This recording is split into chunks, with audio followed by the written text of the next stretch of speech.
There we go. We need a cough button. All right, never mind what that was. How much the video is delayed from the audio is a whole other question. Because for some reason, the video is so far delayed from you actually doing it. You know, you're still not on the video. You're still not on the video. There was a science fiction story about slow glass. Yes. There was yeah, no. They wrote some mysteries. So there's the two finally showed up. It was a running story. Running gag, yeah. Well, there Kevin finally walked up. Well, it's time now. Are we ready to go? Is anybody going to talk while I am? Because the meeting is now officially started. Good afternoon. Welcome to the Silicon Valley Fourth Interest Group July meeting. What's that, slander or libel or? Okay. I wanted to say, take the spigot and stick it into the XKCD cartoon so that I can say something about that. And we have a reasonably interesting program for you this afternoon. I think it's reasonably interesting. If you don't, you're probably at the wrong meeting. I was even more enthusiastic. There we go. It's not fourth day. All right. I'll let you. How could I stop you, in fact?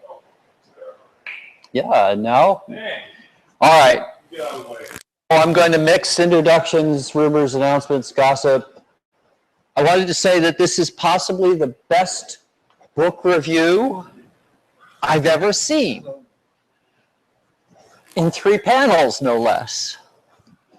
And I recommend the same book that's being talked about, The Martian. I'm maybe 150 pages into it, and everything that's said here is perfectly accurate. So if you read this and say, oh, I'd like that book, I can say, yes, you will. So I've introduced myself. Now I'm going to wander around the room, and the reason I'm going to stand next to you is I've got the microphone and the folks at home want to hear what you say. So introduce yourself and tell me how you happen to be at your first SVFIG meeting, and which one that was, since we've been through various incarnations of venues and time frames.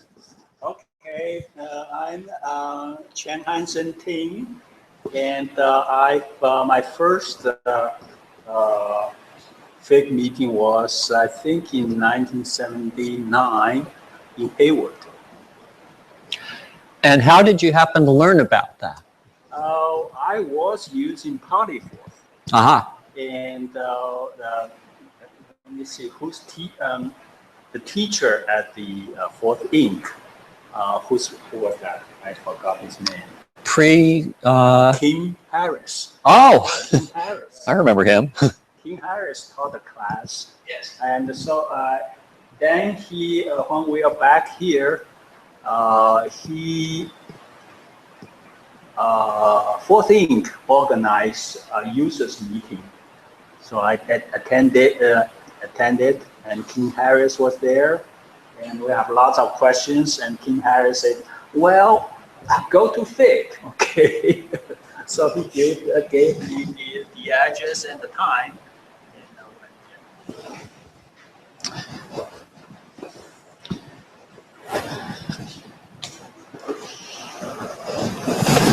Hello, my name is Matt Mott. I just moved to the Bay Area early last year, so this will be my first meeting. Let's see, I was introduced to Fourth in 2008, 2009 through some books by Leo Brody, and have been following it hobby level type projects. I've written a few Fourth interpreters, and am now completely captured by the work of green arrays, specifically the F-18A chip and how it's theoretically could be connected to just huge amounts of other F-18A chips beyond just the green arrays 144 processor. So that's what I spent some of my free time on.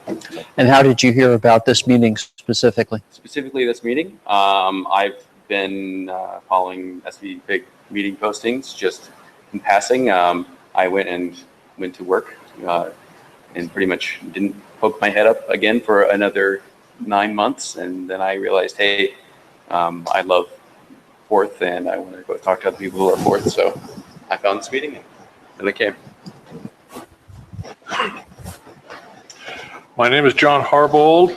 My first SVFIG meeting was in 2005 after spending 25 years, actually 24 years in Southern California as a computer engineer. I couldn't get any work, so I down there in Southern California. So I came up here and I went, oh, I've done Fourth and SVFIG Fourth. So I just decided I'd show up. And that's when I met all you dudes, you know. Hi, I'm Alex. This is my first Fourth meeting. Right now, I'd say I'm just interested in Fourth. My general passion is programming languages, and I found this group just by reading a lot, reading around the internet, and I found, wow, there's an interest group. And generally, the more exotic the language, the more I'm interested. So that's why I'm here.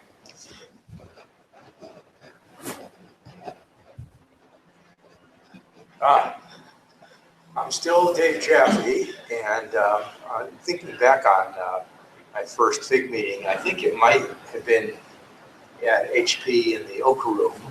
Not sure how I came about going there, but I remember, again, it was Kim Harris that sort of introduced me to Fourth for a project I was working on. And I also remember Kim teaching a small class on Fourth. I also remember going to a Fourth Inc. class and buying their little handbook for $25, which I think I still have. And been doing a lot of, I have been doing a lot of embedded systems with Fourth in the past, but not much presently. And yeah, so it's sort of interesting that the Oak Room now is going to be part of the new Apple flying saucer complex. Go figure. Yeah.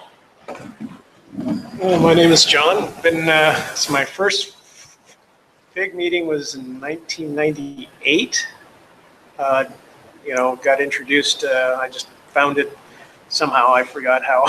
But Skip Carter was the head, and also saw Ting at meetings back then, and kind of fell out of it once I moved out of the area, and then kind of got back into the group once I moved back to the Bay Area years ago, and just been working with it since then.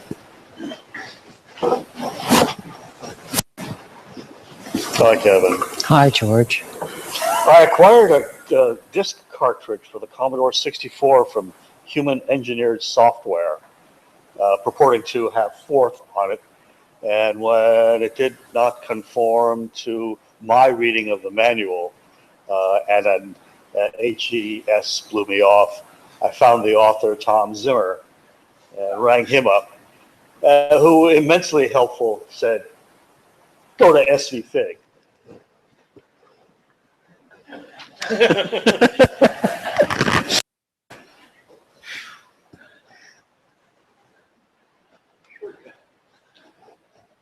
And now me. And no, I'm not going to point the camera. That's fine.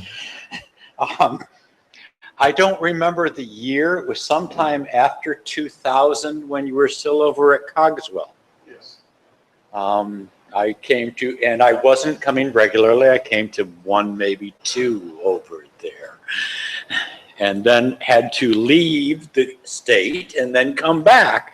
And that's when I started doing regular. And that's probably, oh, what was that? Within the past 5 years or so. But Dennis has been doing Fourth for I don't know, 40 years? 78 Oh, okay. approximately. When I started. Do the math, work. yes. Yeah. Thanks for reminding me. Yeah. So, Kevin. Yes. Yes. So there I was reading the Byte fourth issue. And I want to say that was like the late 70s. 1980, okay. You guys are so astute and you know so much stuff. I'm impressed. And I believe it might have mentioned SVFIG. And at that time, they were meeting at the college in the East Bay, whose name I could probably remember if I was good. Say again? South Hayward Institute of Technology. No, it was Chabot, thank you. And Glenn Tenney would chair the meetings. And he would read, in the lulls in the action, he would read little fables from Nasruddin. And to this day, I want to get Glenn Tenney back to read a couple of more Nasruddin. Because I am, easily amused. On that note, there'll be a short intermission while John makes his way to the front of the room and starts his talk early, because all you people at home, we just don't care about you. Well, they're the ones that really would like things to start on time and stop on time. And the microphone's on. While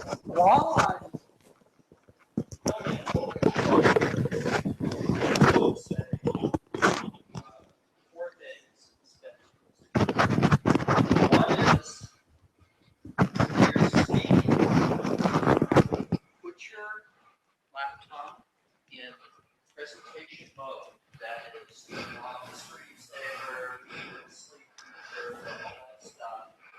So that you don't have to look at that in the middle of your talk. Like we are on your computer right now. Right. My computer. Yeah, it is.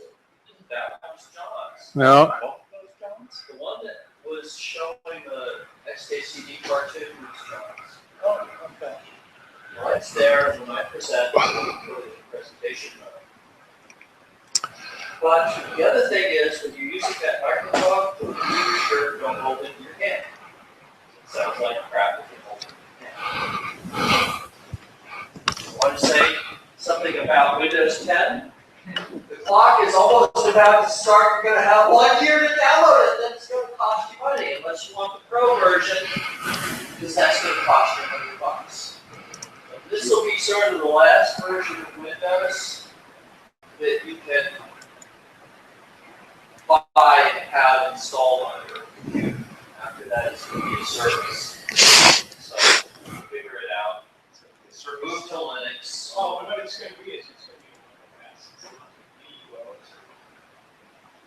Well, okay, the term I'm using for that concept is a service. The reason I'm using that term is that's how Microsoft is speaking of it. So I have adopted the language context of it's not about computers. No, it's about making money. And they don't own, you don't own your computer anymore. It's not taking computer. Even if it's only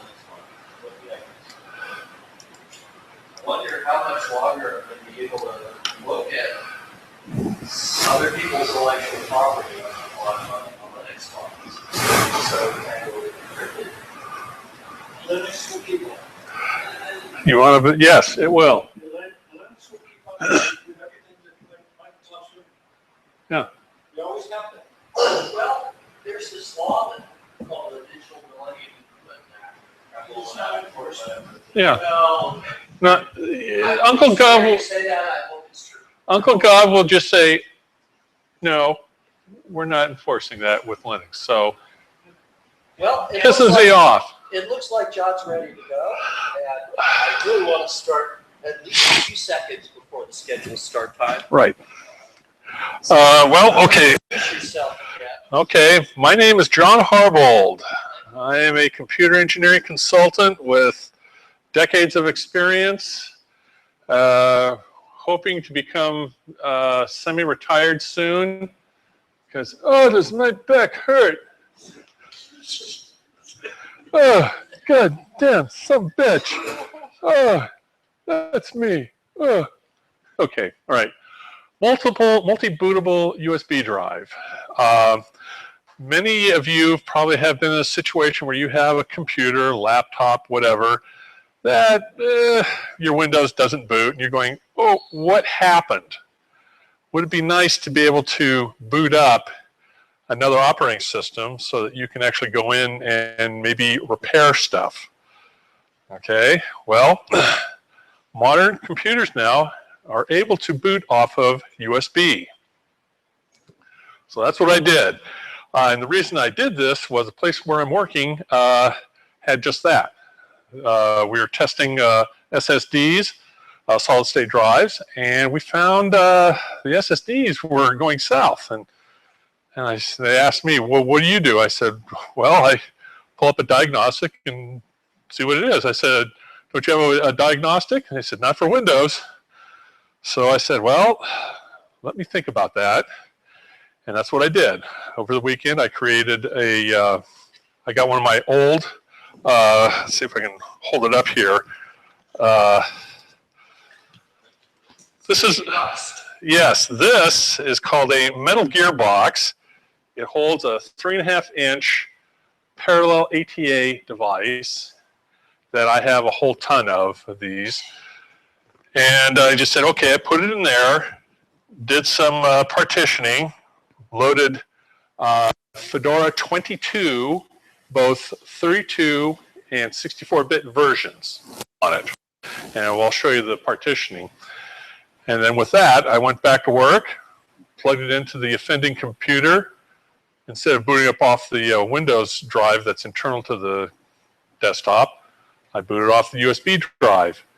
When I booted up, I was able to run some disk diagnostics, and I said, well, looks like your interface, because these are SATA drives, it looks like those interfaces are working just fine. It's just that looks like, you know, because one of the other things you can show is a message file from the operating system. And as I was able to pull out and plug in the offending SSD drive, you can see the diagnostics popping up and saying, oh, this is happening, that's happening. And I said, well, I got a feeling you did not download the right firmware into your drive. And I got the proverbial dope from him, and he said, oh, okay, all right, I'll fix. And which he did, and everything went happy. So what I want to show is how to do this. Basically, it's just two steps. One step is you have to partition the drive. And the second step, you have to install your favorite operating system into those partitions. And here, I'll show you what I did. Okay, let's see. Linux has this thing called G Smart Control. No, not G Smart Control. It's called G Parted. And there it is. And you can see, I can look at my internal drive. This is my internal drive here. And you can see there's two partitions on it. SDA1 has a boot partition, and SDA2 has my current version of Fedora on there. You can see I'm using the whole disk. Now, when we switch over to this metal gearbox, which is SDB, you can see I have, I don't care, what is that? I turn my back and this thing pops up? Forget about it. Okay. You can see I have basically two partitions. SDB1, which is the main partition. That's where I loaded the 32-bit version of Fedora 22. SDB2 is just a swap file. In this case, I just made it 4 gigabytes. SDB3 is approximately the same size, but this is where I loaded the 64-bit version, and SDB4 is its swap file. Well, because I was in such a hurry and I hadn't done this in a while, I used up all the primary partitions. Okay. This unallocated one, I was hoping to be able to load a Windows guy, so I could boot up a version of Windows on there. It can be done. It's just it requires a certain amount of magic. Next month, I will explain how to add extended partitions so that you can have as many, basically many partitions as you want. Where basically the first partition will be a primary partition, which will be where Windows will get loaded, and the extended partitions will be where I'll put my both 32 and 64-bit Fedora 22. So I just wanted to show you how this thing is laid out. Gparted is a nice partitioning tool under Linux. Gives you a visual aid here. Now, just to show you, okay, once you get that, what I did was I was able to download the net install CDs for the 2 Linuxes. And then I just basically left this USB drive plugged in and then booted off the appropriate installation CD, and then just followed the instructions to do the installation. I don't want to go into that. That's tedious. And it took a while to do, several hours. But at least now I have 2 bootable versions of Linux. And I'd like to show you how it gets booted up. Now, Dennis, would you be able to move that camera here so we can look at the boot up screen? Because I'm going to restart. Point the screen at the camera. Yeah. I don't think you'll actually get. No, you're going to have to be up close and personal. Can you do that? I don't know if I can come in. Batteries, why don't you move it over My there? batteries are like this one, very limited. How we doing on cable length? Whoa, okay, you're hooked. Okay, can you see? As soon as the video catches up with you. We're not there. Well, there we are. Yes. Well, we can sort of see. Close enough. Well, what about unhooking the power cable there on the? We do not want to. Okay. No. He means rooted around the caster. Yeah. You needed it to see it. Yes.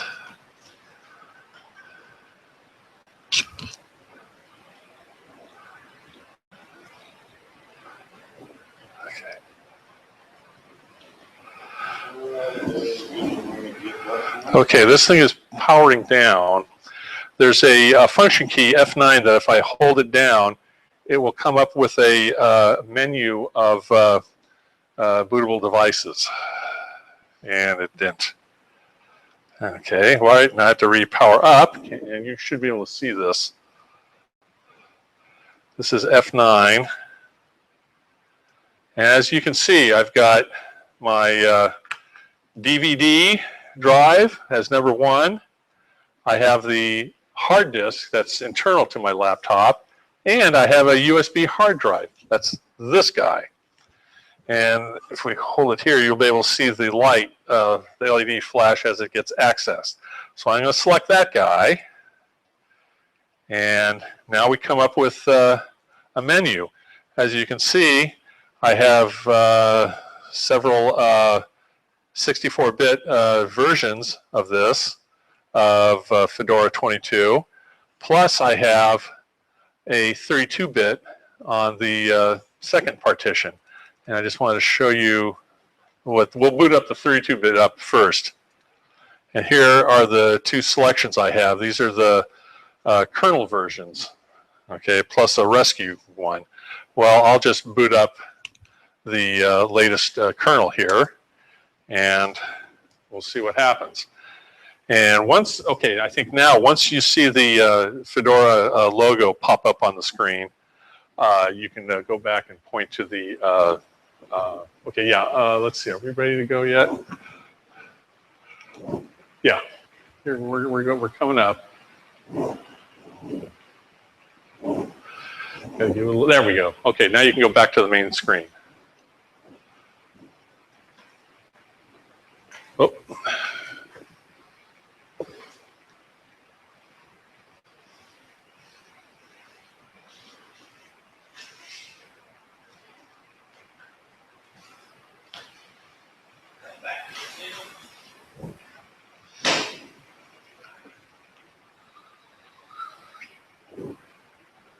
This is the main logo for Fedora.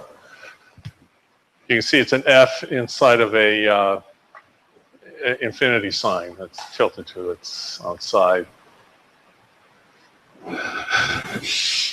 Now, come on. What went wrong? Well, I guess I have to log in before this will come back up on the screen. Oh, that's right. I definitely do have to configure that.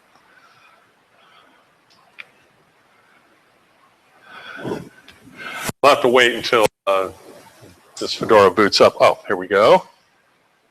And I can... It's the blue screen of life.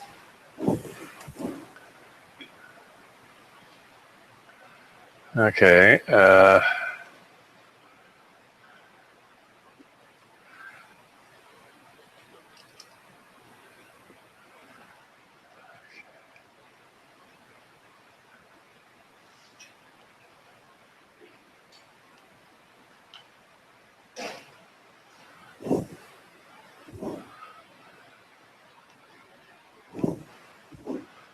Can you see something? Yes. Okay, now we can see both screens here. Okay. First of all, you're going to want to know, how do I know that this is actually a 32-bit version? Let's bring up a terminal.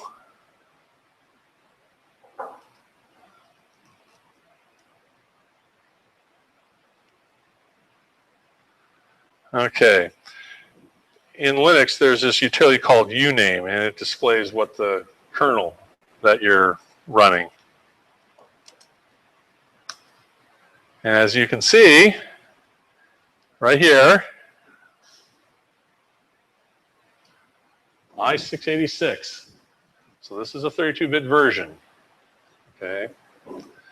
And there's all sorts of other things, but I don't really want to go into those kind of details. I just wanted to show that you do now have a 32-bit version of Linux running. Now, we just go through the, essentially the same thing.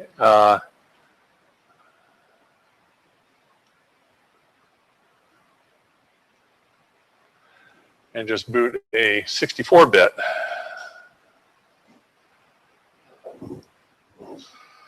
Okay, don't make me look foolish. There we go. Okay, and I'm doing just essentially the same thing. I'm booting off the hard drive. As you can see, that should be flickering. Okay, now I'm going to be booting the 64-bit, which it's doing right now. And give it a second.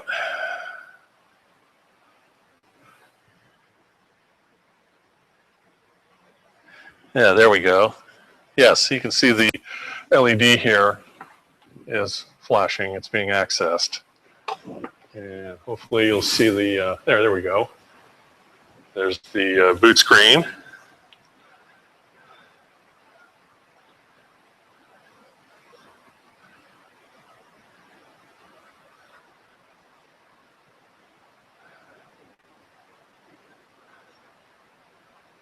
Okay, there we go. You'll notice this boots a little quicker because it's a 64-bit version.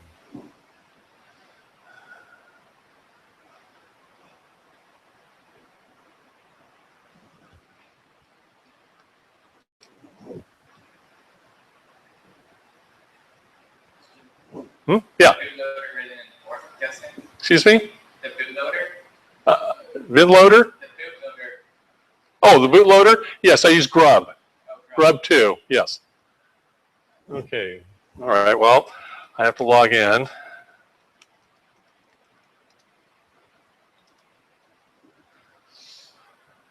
Oh, silly boy. Gotta learn to type.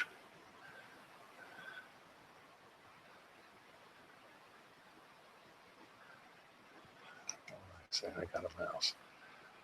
Okay. When this comes up, I have to deal with the display so that what I have here on the screen mirrors what we have up here.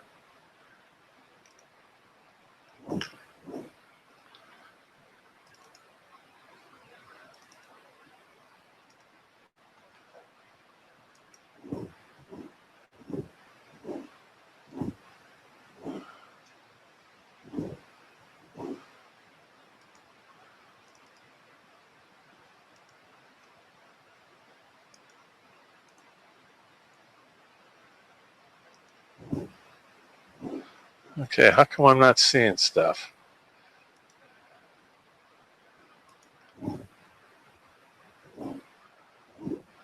Oh, here we go. Never mind. Cancel. And cancel. And same thing. Bring up a terminal. Oh, wait a minute. That thing made a fool out of me.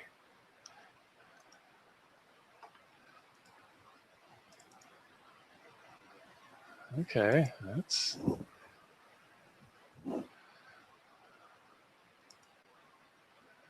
Okay, yeah.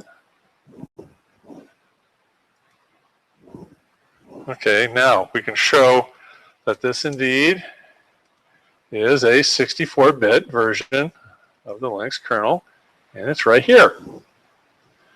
Now, some of you might look at me and say, well, wait a minute, you could have fudged that on your laptop, right? This could all be, you know, broken mirrors. Well, because I said I wanted to also boot it up on some unsuspecting other person's laptop, and our person here is most gracious enough to let us do that. So basically what I'm going to do here is shut this guy. I was suspicious, but the laptop itself is completely naive. Yes.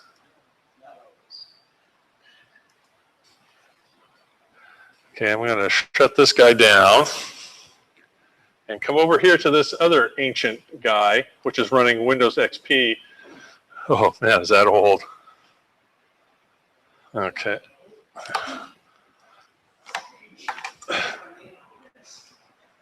Okay.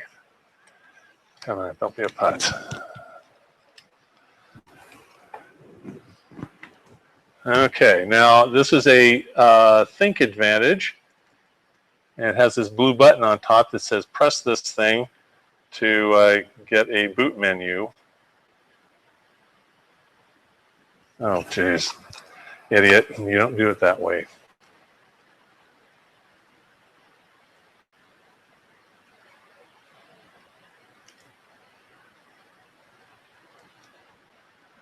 Okay. Same thing, it'll come up and ask a question.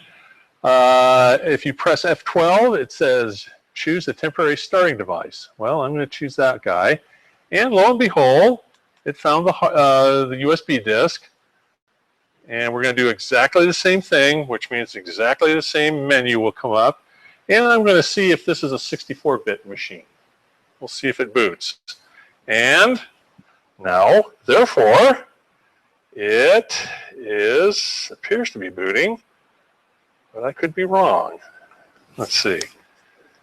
Is it booting? Dang, it is. Oh, it is. You do have a 64-bit machine here. And with any luck, we should be able to get it up on the screen. If not, well,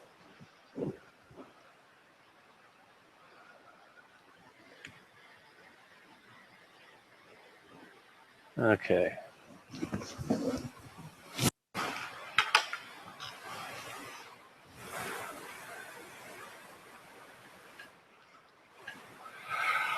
La-di-da-di-da, waiting to log in.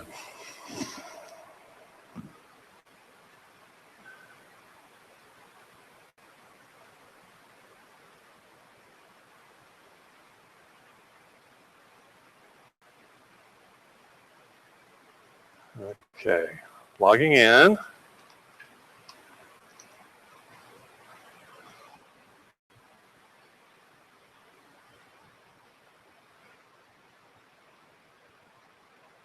It is a bit slow because it is going over, oh, this is going over USB 2.0.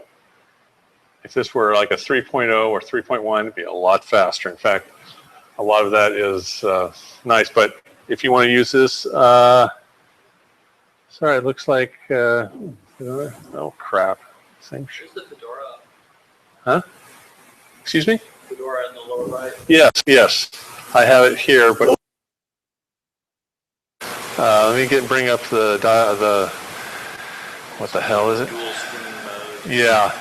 See, this is a different screen from what I have here. Let's say you tell.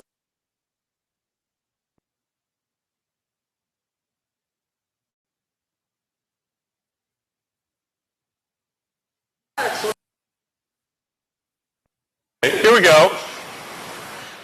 So,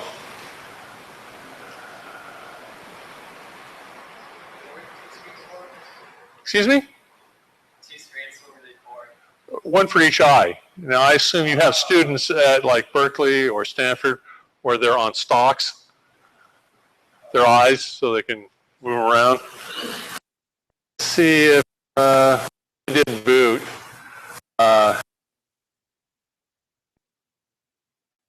Good. Here it is. x86 64. Oh, and now, because this is such a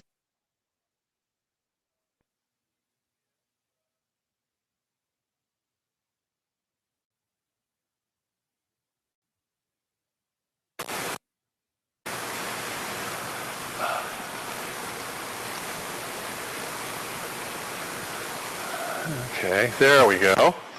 This is known as a smart control. And the nice thing about it is it can look at all the devices that you have on there. And this is his guy. We have the USB. It's not a smart device, but the internal hard drive, yes. See right here? Enable smart has been enabled. Now let's come up here and perform some tests. Well, not really. We're going to perform some tests because they just take too long. But you can look at the attributes of your disk. How long does we'll run the short cell test. 50 seconds. Okay, but look, this is more important right here. Now look what you got. Your raw read error rate is enormous. Your start-stop count, meaning that's how many times you start and stop your hard disk. You've relocated a sector count. No, your seek error rate is excessive. Your power on time, it's getting up there. Power cycle time, almost 5,000. So you've really used this laptop. Okay, but the air. John's girlfriend that used it. Oh. Or wife. Yeah. Or both. Yeah, but you can see, oh, your hardware ECC recovered. That looks old.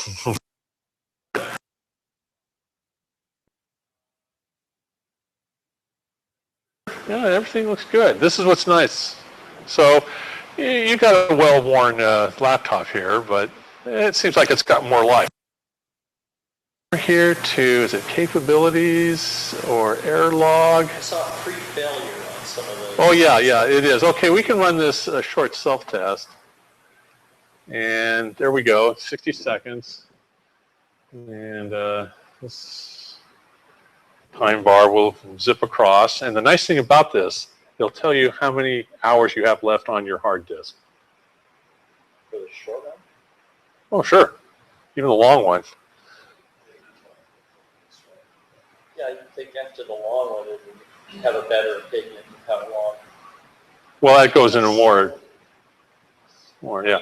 Remember that the smart, if it's calculating it with smart data, it can vary from manufacturer. Right, exactly. Smart was created by Compaq, which had the great result, it had a really good comprehensive idea, which was not accepted by the rest of the manufacturers.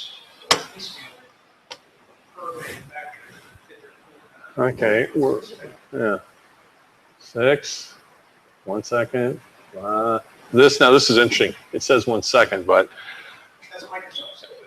no, these for some reason, and it says 0. Okay, got to sit here. That's why it kind of wasn't. It doesn't really mean 60 seconds. It might be 2 minutes, but oh, test complete. Yeah, and the self-test log. Lifetime. Your disk has 6,765 hours left on it. How about that? What was the name of that movie where everybody had a clock? Oh, yeah.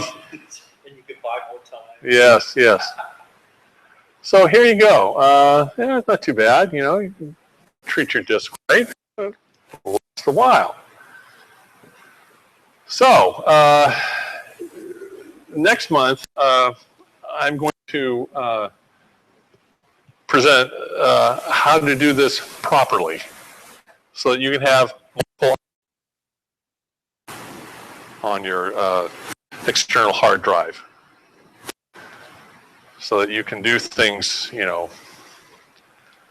because here's the thing.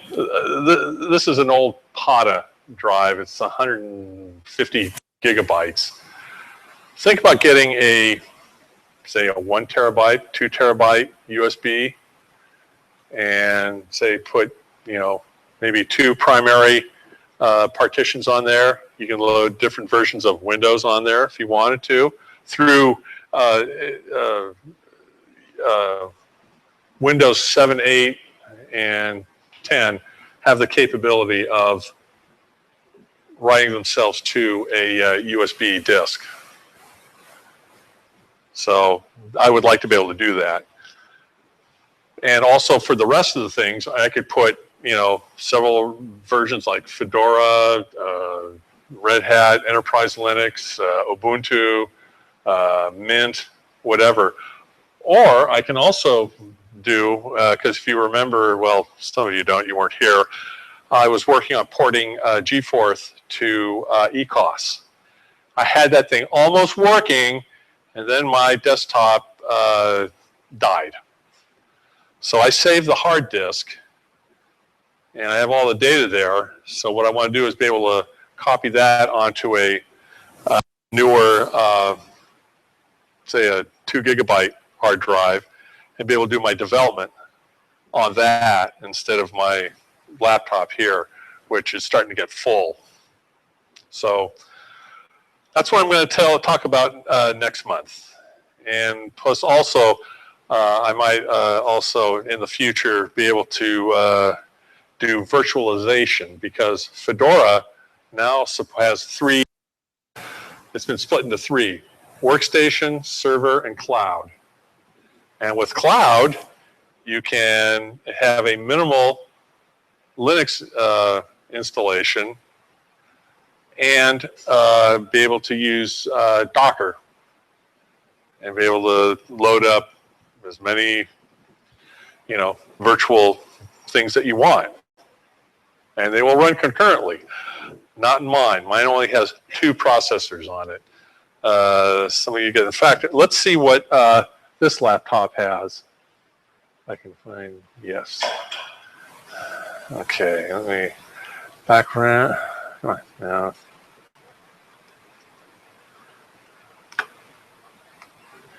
Now forget that. I'll just go. This thing's making it look like a putt.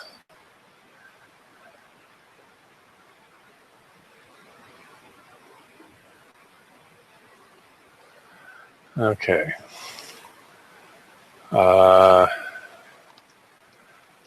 Proc CPU info. Let's see how many you got on here.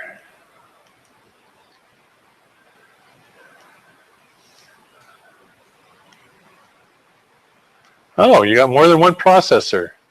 Let's see. That's 0, 1. Oh, just like me. You only have 2 processors. This is like a late 2000 computer. I assume the more newer ones are in the order of like 8 to 16 processors. Yeah. Yeah. Okay. Well, thank you, ladies and gentlemen, boys and girls. You know, you're welcome. Any questions, stuff like that, you know. What this does is this gives you an alternate way of booting hardware so that you might be able to save that hardware. You can also be able to put work on an external disk so that you can go from computer to computer to do your work if you wish. And So this one, we just erase it, partition. yes, I repartitioned, And then install the things. Windows also has the capability, like I said, the more recent versions, of being able to write Windows to a USB drive. So once you've installed it on a laptop, you can say, well, I also want to put it on a USB drive, which would be very nice. No, that's it. Yeah, you just follow it's just like installing it on an internal hard drive, only you're going onto your external, which gives you portability. So that's the thing. Oh, here's the thing with Linux. I'm going to shut this down. So one of the things I want to do is I want to eject the drive. And you can see in the upper right corner, there's this, this looks like an up arrow. If you click on that, that loads the drive. That disconnects. And I think what I want to do here is properly shut this puppy down and power it off. And that should really be it. Well,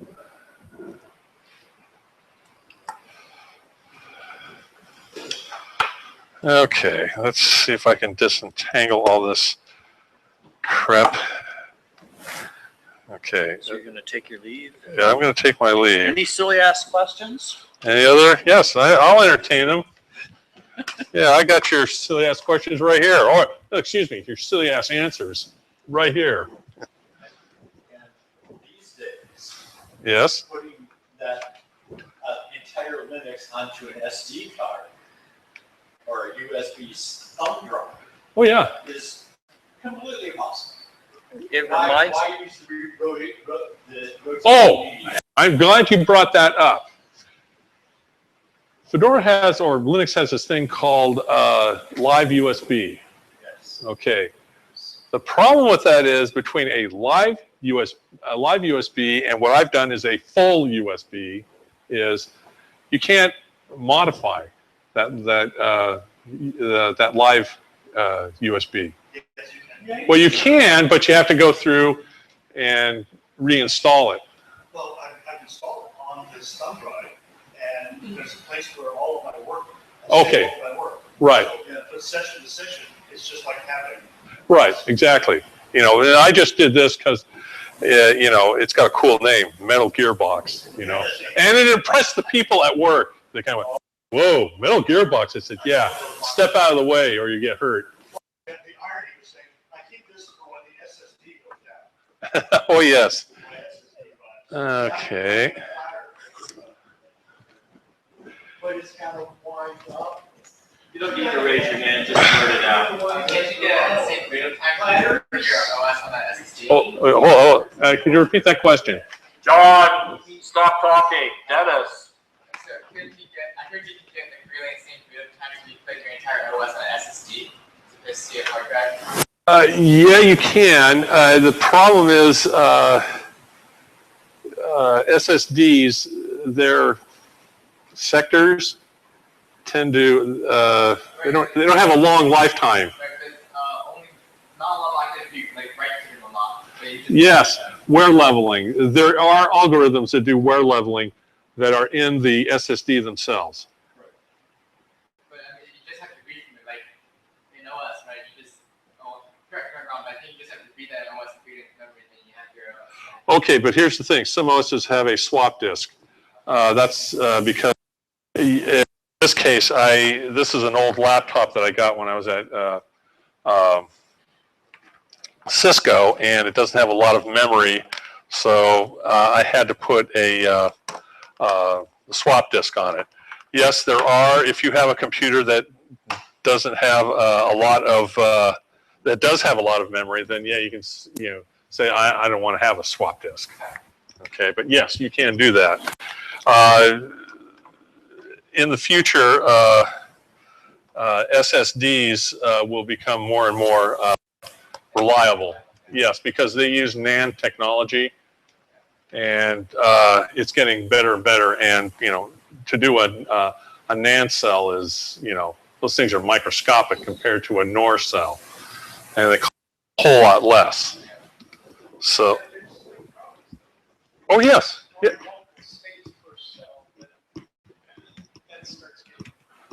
Oh, I agree. I agree.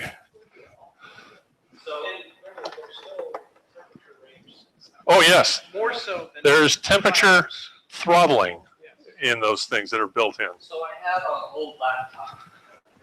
Slap up SSD in my old laptop and suddenly just clone my old Sydney Rust onto that, and then I'm happy? Or do I have to do something like make sure you turn on the swap files? No, there's keep the swap files on. The thing is, if you're using Windows,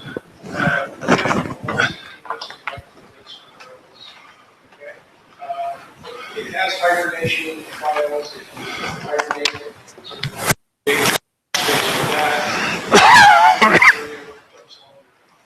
programs, whenever you have, say, 16 gigs, and then shut it off, or just use that way.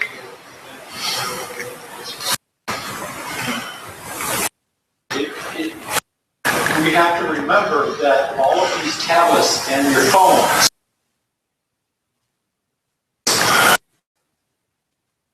they are working off of an eMMC. Exactly.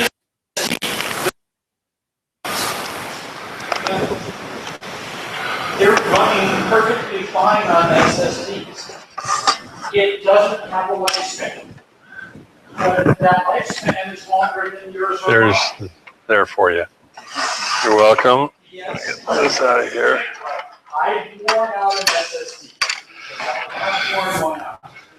But I've been ready to continue. But I turned it. I don't know.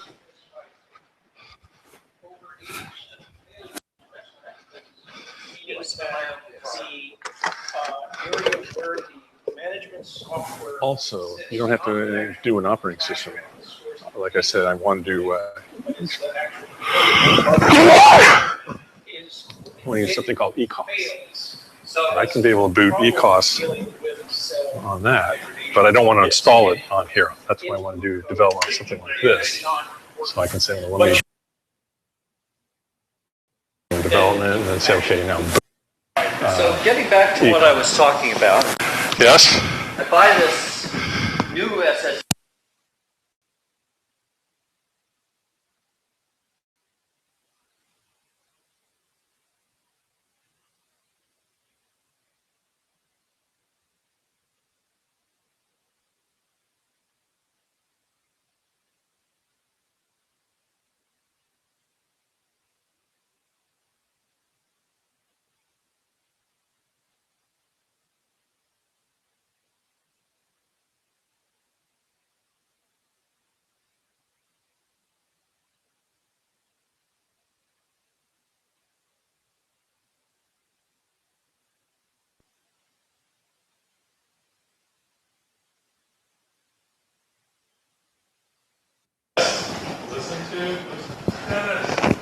You have a head on rotating media. You don't on SSD. You're saying that I don't have a head, and I'm saying that the SSD doesn't have a head. Correct. I personally actually.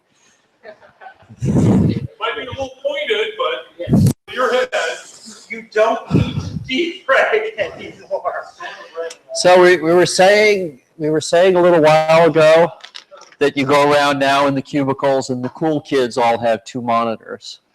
I remember years ago I interviewed at this place called Hewlett and Packard, and the guy told me, okay, you know, we're going to go into the labs. The way you tell the cool kids, actually the big wheels in the Hewlett Packard laboratory that I was touring in Palo Alto, they've got Tektronix oscilloscopes on their benches. So there it is. So here we are. I sent this to the mailing list, and I have 2 points here. One is that this looks like an interesting meetup group for Mixtile. The other point that I'd like to make is that we have an email list server. So if you're interested in our doings, this is one of the activities thereof. So this is the Jenkins URL, which I'm pretty sure David has already noted that for the meeting notes. Yes. Good. I'll do continuous integration service. Does builds. Does automates things on slaves or directly. And Does jobs. you can have distributed Jenkins. Yes. So you have many Jenkins subservers. So what you're saying is Skynet has reached its pinnacle. I think No, it won't build Skynet. I think Skynet became obsolete. It's called J.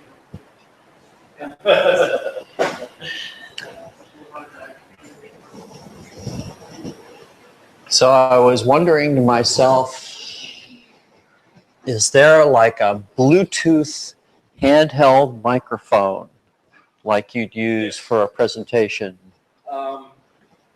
Yes, there is. I saw at Fry's yesterday a Bluetooth receiver, and I have in the past seen a little Bluetooth transmitter that you can plug in a wired microphone into. So in theory, you could have a Bluetooth wireless microphone. But Yes, in actual practice they do exist, but then I thought, I've seen these retro telephones with cell phones built in, or just Bluetooth linked to your cell phone in your pocket. And then I thought, oh, imagine a Bluetooth telephone handset. And the whole phone, man. darned if they don't actually have them. At this point in time, the entire phone would fit inside the headset. Yeah, sure. Either end, Yeah. yes. Although you're going to have to use both ends because you have 2 devices. I'd rather do this. That's coming also. I want to know, is there like a Bluetooth shoe phone? Look, There they will already be. have Bluetooth Somebody's gonna sensors do that. in your tennis shoes. Not in mine. You know, for Yes, running in ones, the yes. generator. Yes, you have So- generators. Right. So if it can be set, it can be done. Yes. And in fact, your shoes are better place because then you walk and then you can talk. Exactly. That generates power. Yeah. Well, I guess there are shoes that you can buy with GPS and a cell phone built in, and they have them for old people. Yes. Because if they wander off, hopefully they're wearing their shoes, and you can find them again. They have the same thing for Slide about that pets. in my class. Yeah. Yeah, they have the same technology for pets. That you can. That is something that goes intradermal. No, that's the chip. That's the RFID chip. So this Or- is, it's on their collar, or and you can locators. call your pet from work, or You can find out, well, where is my pet Yes. now? You have locators for your pets. Now, not to mention, if you have a well-trained dog, you literally can talk to it. Meow. You don't Yeah, that's talk what to I your said. You dog? can call your pet from work. Well, I talk to my dog every day. Be able to command it, and it will, oh, Hold on. Kill. Well, yeah. Hold on. Is what he's saying is that there's like a speaker on the collar that you can now talk to your cell phone. Say, Yes, I have it's not even seen it better. on the collar yet. It's even better. The speaker is too high power that you'd have to charge your tag more than once a day. Well, the doggy cell phones, you recharge them every night with yours. but then again, if you think about it, say like a German Shepherd, you have say a large piece of land that you want to make sure it's being controlled, and you can tell your dog, hey, it's trying to jump the fence, go bite him. Yeah, they actually have a doggy camera that takes pictures whenever the doggy's heart rate goes above and that he's excited about something. It takes a picture of what he's excited about, and it tweets it. Yes. Tweets it. okay. Sure. Now we're getting into RoboDog now. Well, Yeah. no, it's a real I dog. had those. It's a real dog. It just has accessories. Exactly. Yes. That's what they do for military dogs. They pull their teeth and put it on metal teeth. You mean What? carbon fiber? Not carbon fiber, metal. Oh, Tungsten. tungsten carbide? Tungsten carbide. Whoa, thoriated tungsten carbide? Serrated too. No, well, thoriated. Thoriated. Yeah, they do that. That's for added hardness. Only 2%, so you have to worry about it. You always have to. Oh. Get the door. Don't let anybody running. Don't let anybody undefined. I'll look out.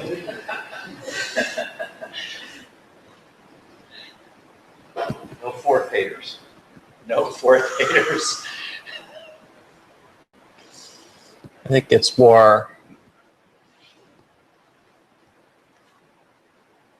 how to remove adware and malware from your geek.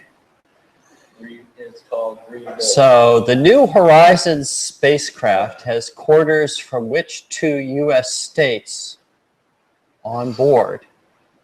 And this is the currency, not the place where you live. Oh, I thought it was that. 25-cent pieces. Oh, I thought they were like little staterooms. All right. So if I'm not in the company of people who would think the less of me, I would Google this. But I'm reduced to guessing unless someone has a... Is that how you got 15 of 18 correct? On this computer, It's unrelated to geek. I mostly guess. Trivial pursuit. I think I sent out to, a note to my closest friends about the one recent How to Geek trivia quiz question I actually knew the answer to. I think it's been a few months since then.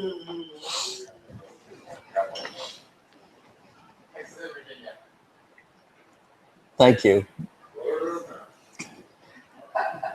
Well, all you have to do is go back 9 years and figure out when those portraits came out. The other part of the Yes, Clyde Tombaugh's ashes. Oh, that's right.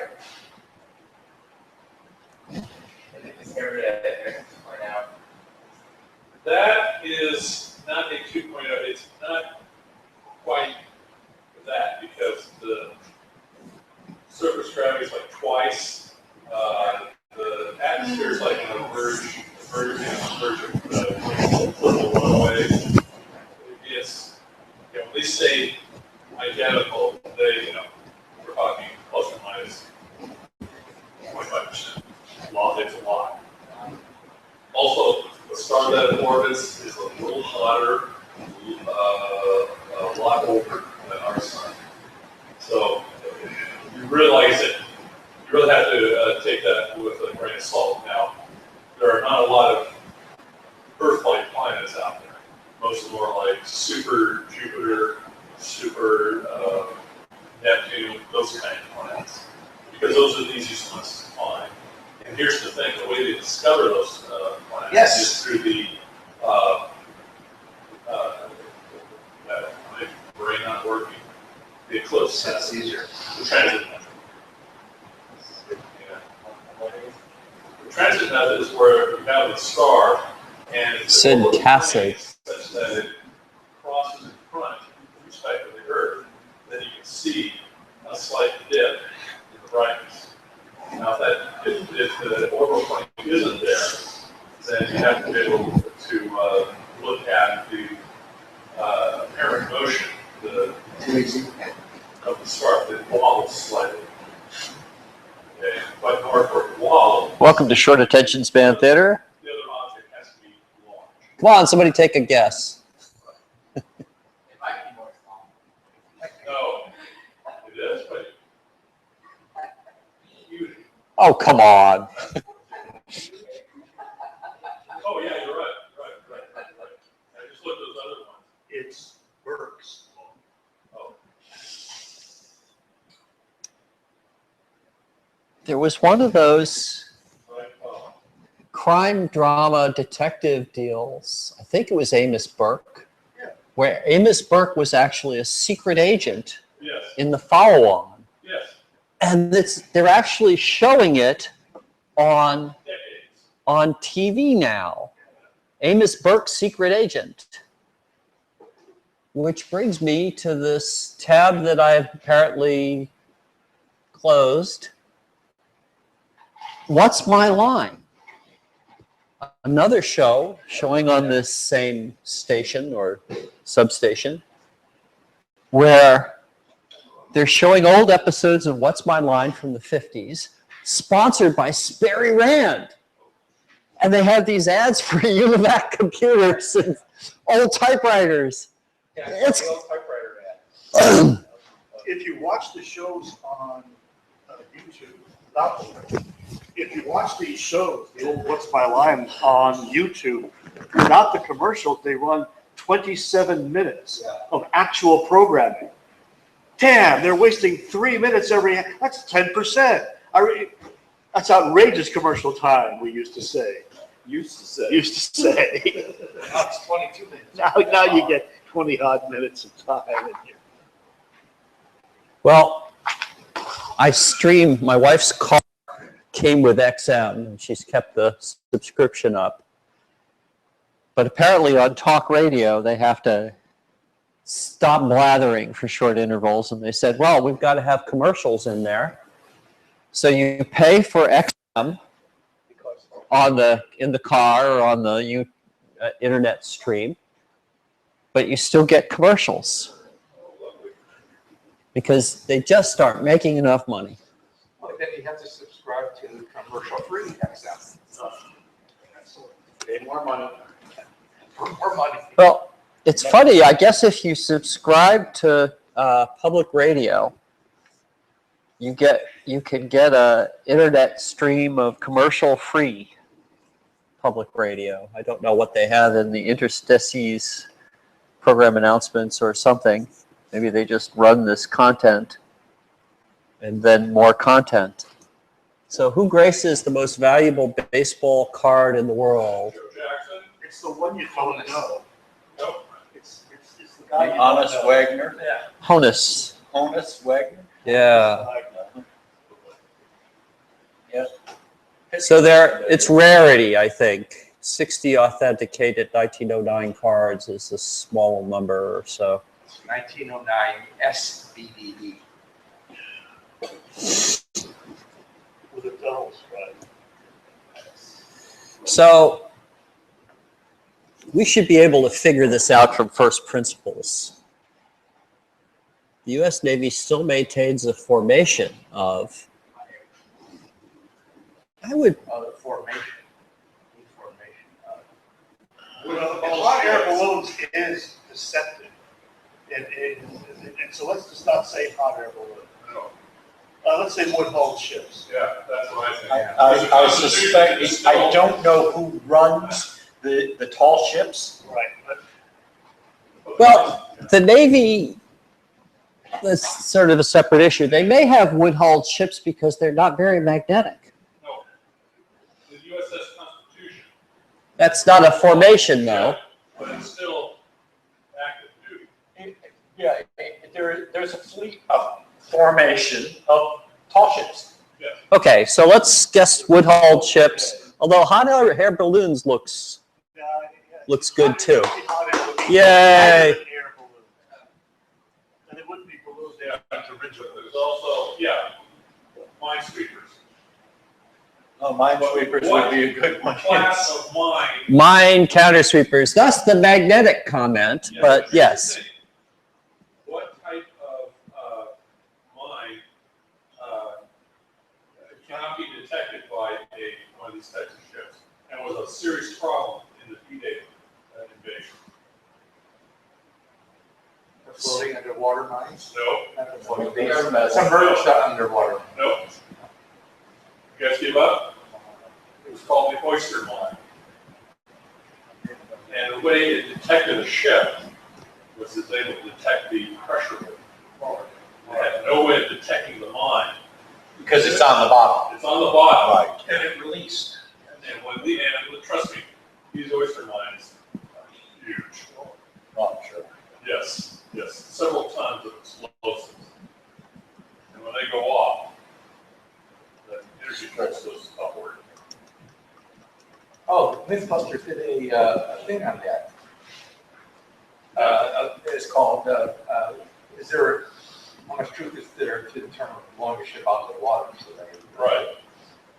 Well, yeah, that was like, what? During World War II, so most of the torpedoes were smart enough to know that if they detonated under a ship, that they blow the ship up like this and break the spine, and when it came down, you'd have two pieces. Better chance of sinking a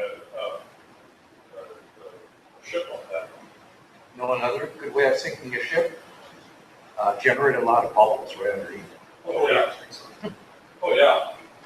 Yeah, geoflatulence is. Metal hydrates. Yeah. Well, that's what is explained for a lot of disappearances of ships. Right. Frankly, because there's a huge amount of methane in that area. Here's the other thing. You notice how we've always been told that oil is going to be running out, hydrocarbons, oil will run out of it. That's the biggest crock.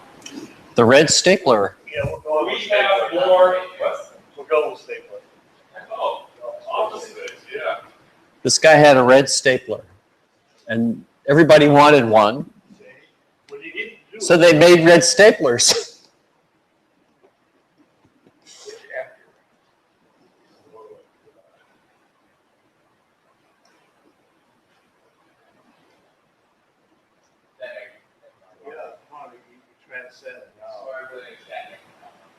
No, Leonard. Leonard Nimoy going once, going twice. Darn.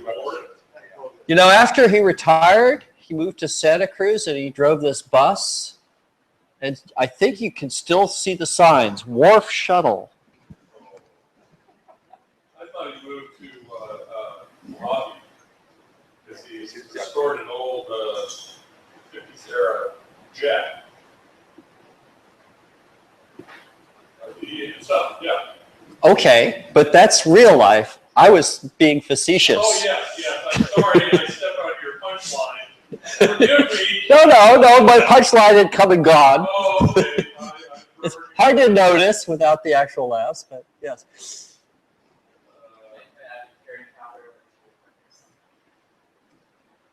All right, bird deterrent? It's not chili peppers.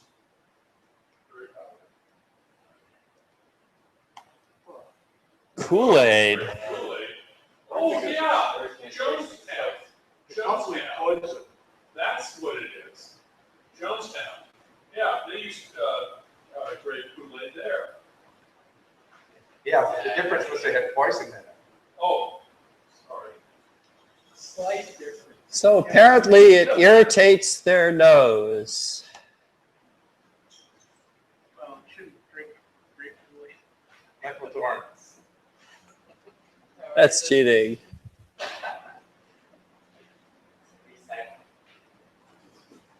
Yeah, sometimes the question was reasons like they're run. Fire state. Capitol building. Oh, Yeah, Capitol. that's quarried stone, so I would guess. Well, the Lincoln Memorial, they love green.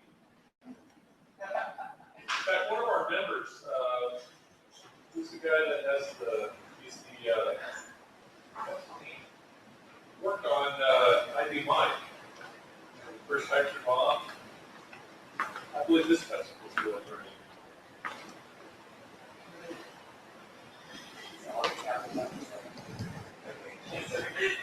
All right, so we're going to take a short break as opposed to what we've been doing.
All of the locks are down.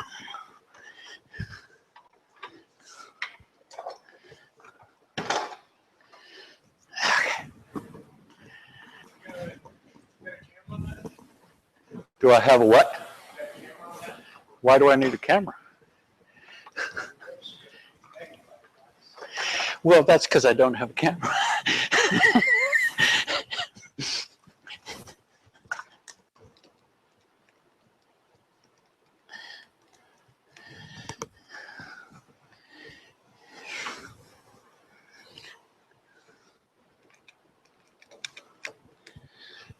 Go and just go this way.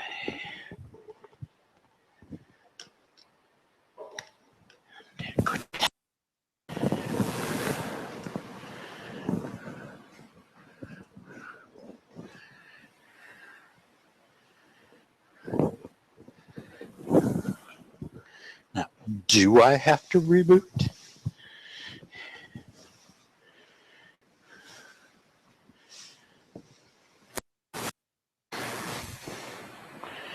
Let's try.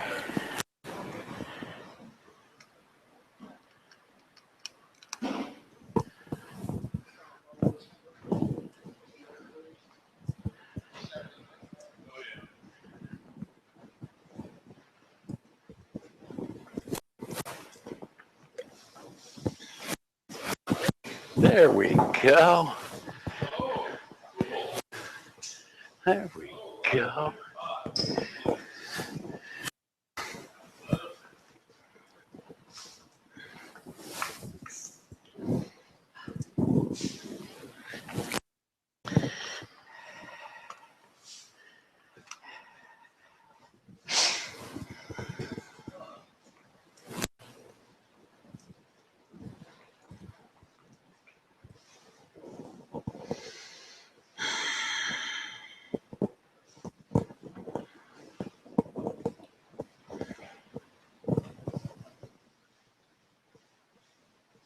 Oh, cool.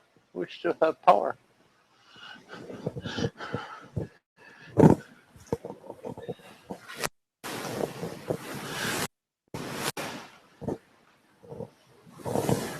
you just using the standard experiment?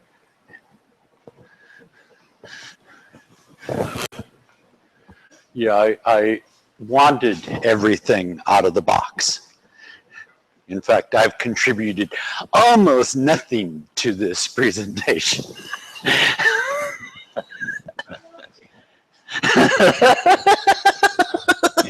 only these things would we could discuss with you all together. Yes, yes, yes.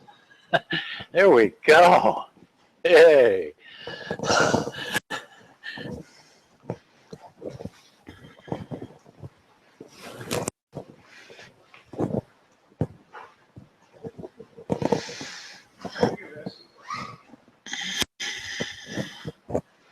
Probably a 32 left over when I replaced it in my phone with a 64. When I bought a 64, I had the 32 left over, and so that went here.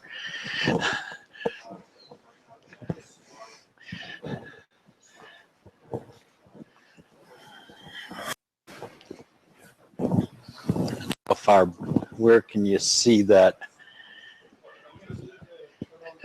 LED? No, no. This is not a real complicated.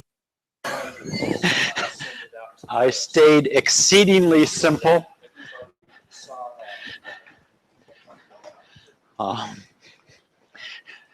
And stuck with only one LED on a dual 8-segment LED rather than putting and cutting all of that. Good. I need one LED.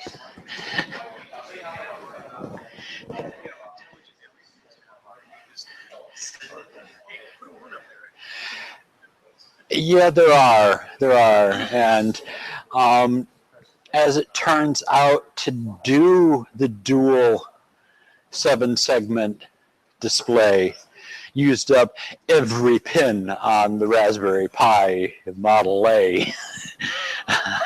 I used every pin, so I don't even have enough for both desktops.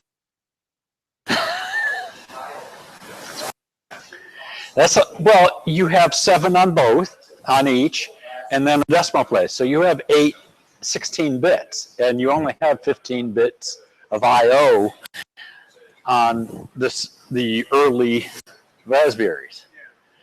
So,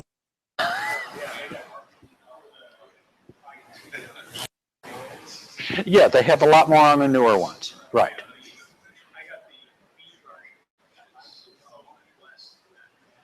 Yeah, they're each different. I got one of the $30. I think I paid $25. It was on sale.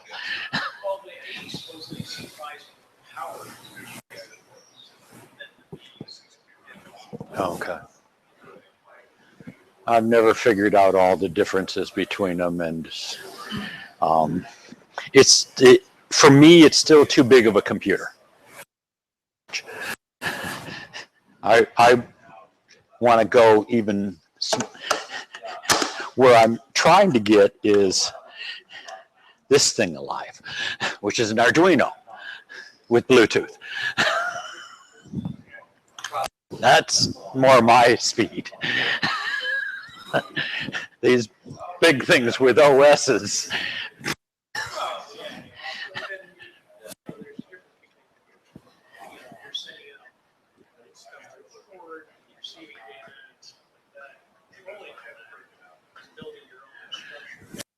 Versus having a head on it.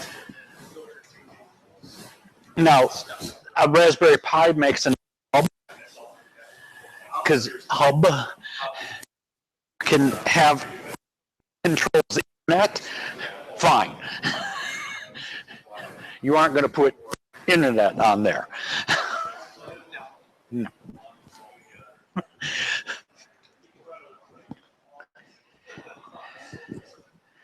And Bluetooth. You can put Bluetooth on it. As long as it's a separate CPU. Can't you? Yes. Well, they're things. They're motes. They're motes. Yeah, I'd rather be on the motes.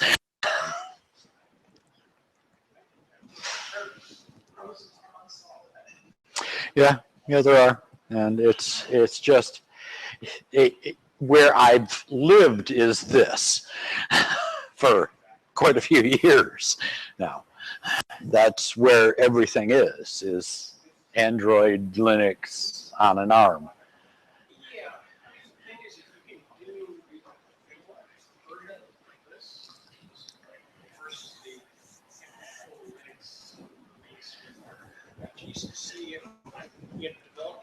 Right.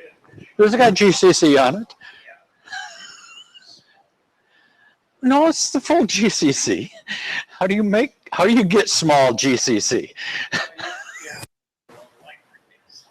Well, yeah, I don't do Fortran on this one.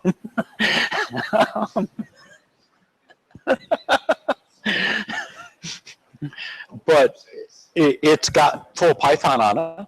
Yes. It's got Python. Correct. Right.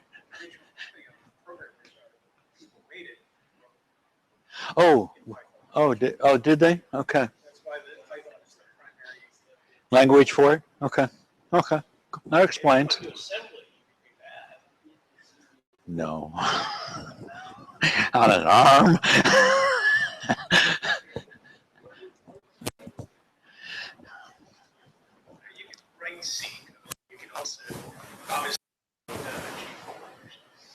Yeah. In fact, I've got G4. That's the last part of the demo. Yes.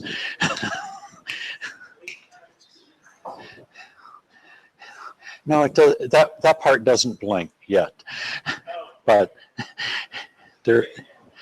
Oh yeah. It's Josh Vandeven. He does Win32 Forth. He came up with a demo just this last week for this. That's basic. A lot of what I'm talking about, I'm showing in Python is now in Forth. I don't see much different except for Python did libraries. Python did, and they worked together rather than the Forth community that doesn't.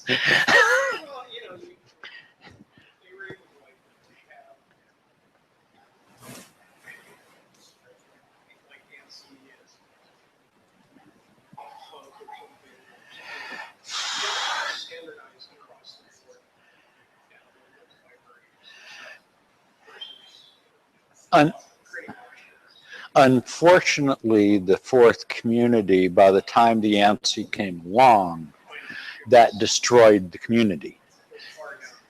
Yeah, and it hurt more than it helped. Because it wasn't created before chaos. Right. So it's no Right. different than Linux, where you go to distro, you know, you know, a new freaking version of Linux every single day. Yeah. It says, oh, we just do this. Yeah. And I'm going, Yeah. I've noticed that Linux is real similar to Forth. As spread around as it it's is. like if you want to do Forth, and you either pick a specific version, or you go to Forth.com and just use their shit. Yeah. And just do it from there. And you're perfectly fine. Right. You don't deal with the interpreter bug that they're finally addressing. They finally figured out, oh, MPE's if's broken. Well, yeah, it's been broken since the beginning, since it was invented. Kind of like Windows copy paste has been broken since it was invented. Yeah.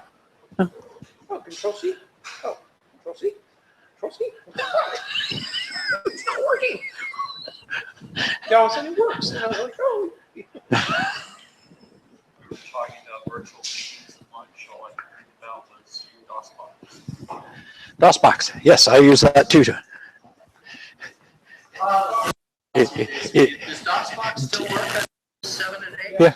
Yeah. Did I ever do a Smart Scope demo? No, not a Smart Scope, the Express demo. I think you should. Didn't I ever do the Express demo? Yeah, you did. I thought I did. Yeah. That's DOSBox. Is that still a product that No, Forth Inc. No. They still support it? No. It's a customer? not that I know of. They would have asked me.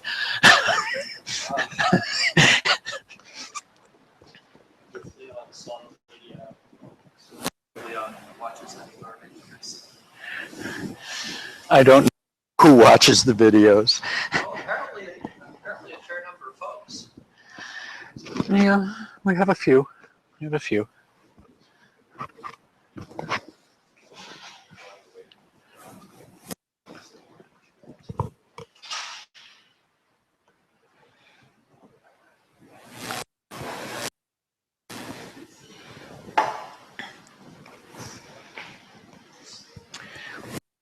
And does everybody, Dave's not back.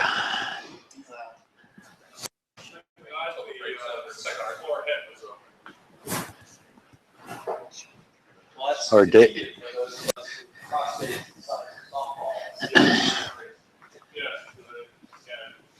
Oh, just back here. Cleaning. You mean there's supposed to be organization back here? It's actually, I've seen that much worse packages. Oh, yeah.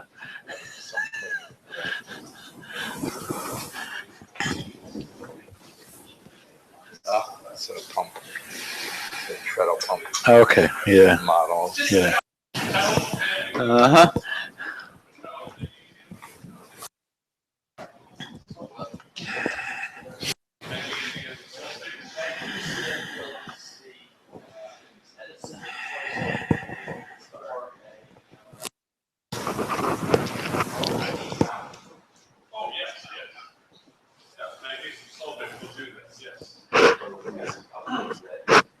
Just remember to save that.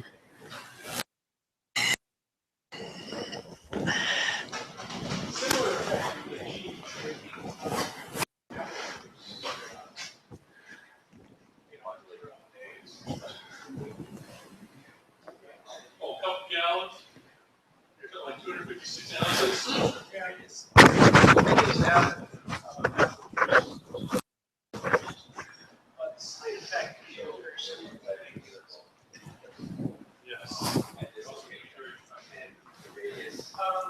Yes.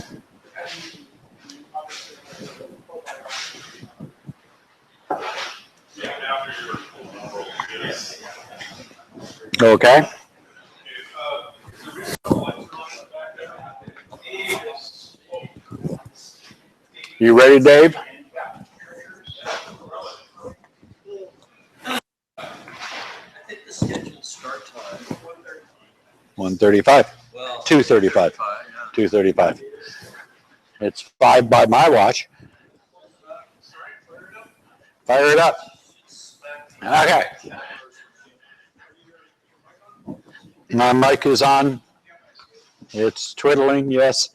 So, anybody that's owned a Raspberry Pi knows this screen. Maybe. It's Raspbian. There are other options for doing Raspberry, but this is, it's stock out of the box. And I wanted everything stock out of the box. And just like Windows, just like this morning's part on the Zotac, nothing's happening here. And in fact, if you can see the little red LED that's on, it's solid. It's not blinking. It should be blinking. It wants to blink. But without an internet, which one of these is that? You have wireless on there? There we go. Yes, we do. Sanford visitor. Yes, I do have a dongle, a wireless dongle, a Wi-Fi USB dongle. Raspberry Pi has nothing except for 2 USB ports.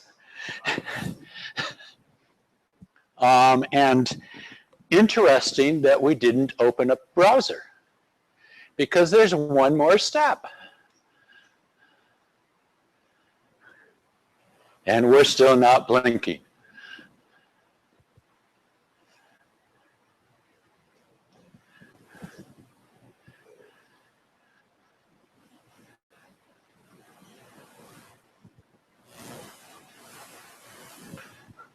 And I guess that means that I have to actually go to one.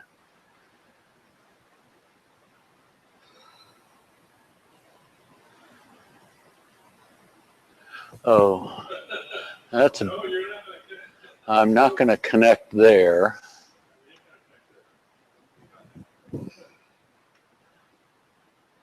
I get to something that I'm actually going to connect. Come on.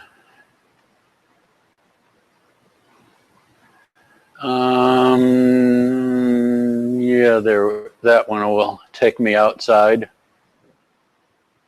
No. How do I connect this guy?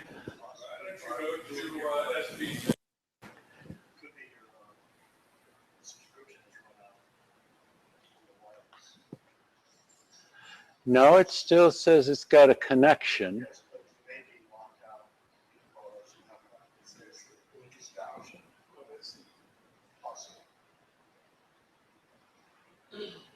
Link is down. Oh, that's Ethernet.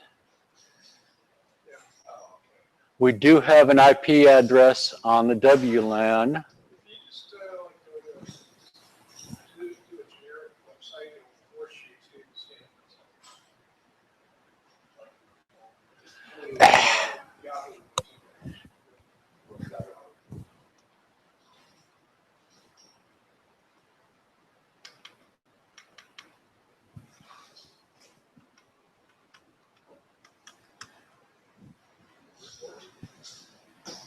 Well, that's close enough. That's all that I needed. Thank you. And now we have a button. And still no blinky. That's interesting. Okay.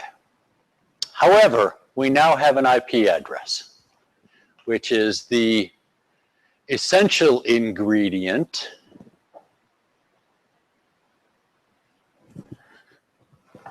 and now it will even keep it, we hope. Disconnect the spigot, connect the spigot over here.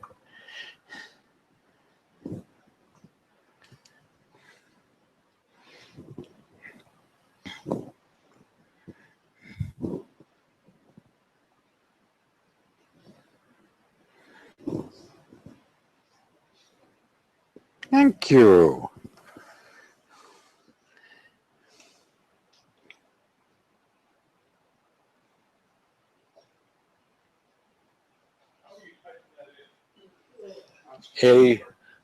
That keyboard? No, I don't have a mouse. I have a touch screen. I have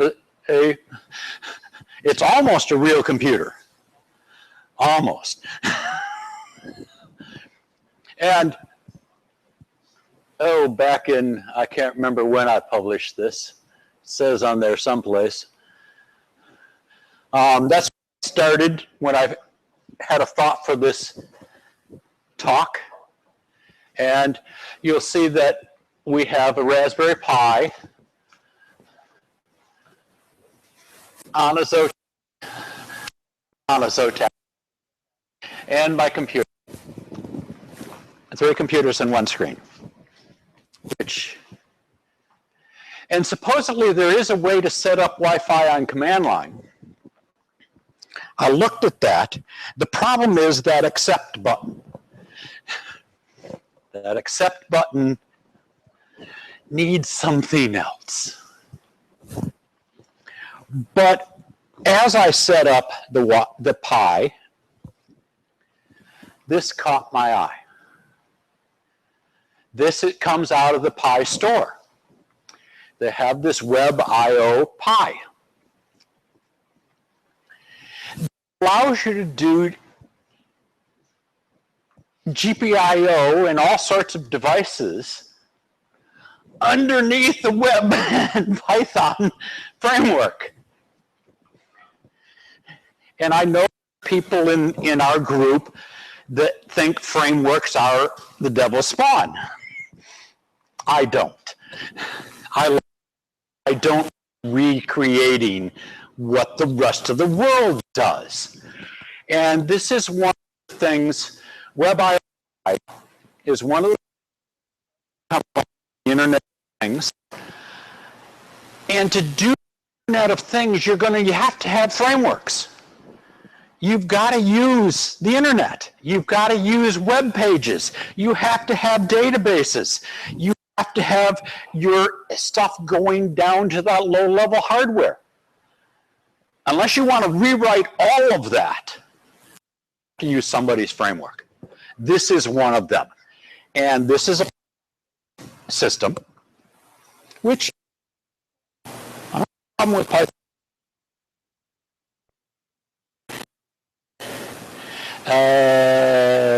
Then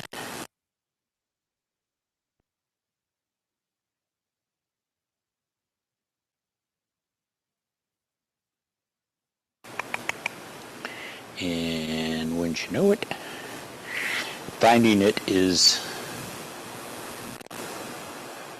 there we go. Oh, go away.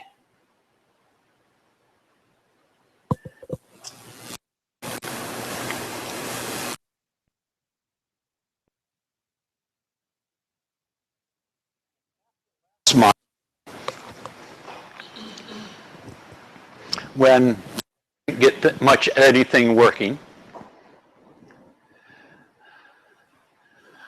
I started thinking, well, even before last month's thing, I started thinking about doing this talk. And I had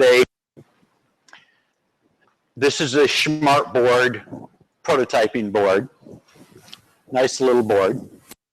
I have a 7-segment display here that I was starting to get. And you notice here the resistors are on top. They didn't get enough connection, so I soldered them on the bottom. Still didn't get good enough connections, and I've still got to. So all the segments didn't work, and connecting all of those pins up to my Raspberry Pi took every one of the those that I had available, and they didn't all work, and so I don't need all that. I need one LED. I only have one LED working in this demo. That's all we need. And it's still not blinking. Here are some of the screens that WebIOPI creates, that you have your connector, and I'm assuming it knows what connector you have. I only have one Raspberry Pi, so I can't tell if the other models show all the other pins. And you can decide whether they're ins or outs, and click on those things, and they'll change the GPIO. In fact, that would be a good question. But I can't figure that out right now. No, I can't touch that and scroll. So that was the next one.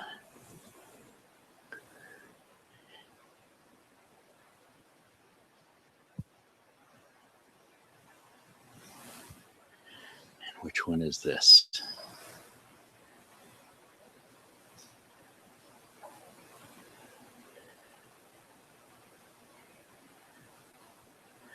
Oh yeah, this is basically it. This. It's probably what I've got to live with.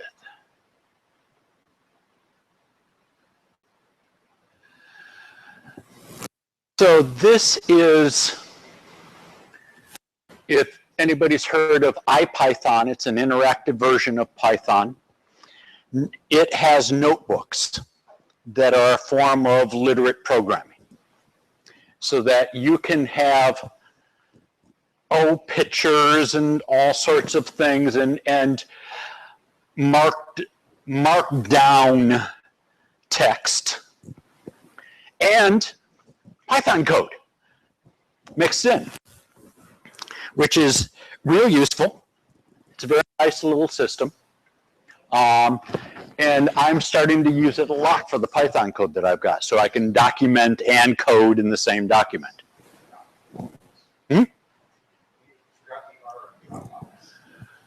Oh, did I? Oh, I did. Okay. I'm not doing an editable version right at the moment. This is .pdf. So I'm not going to change that right now, but thank you for finding that.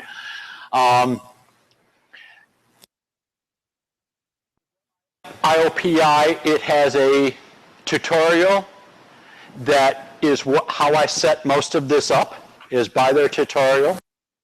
Unless we have time, I probably do that at the moment. And show you the inner workings of how this is all working. Basically, they have a framework, the WebIOPI import, date and times just so I have it, and I also pull out HTML so that it can output HTML code. Whoa! Stay up there. I still don't have a link. What we do, yeah, it may come back.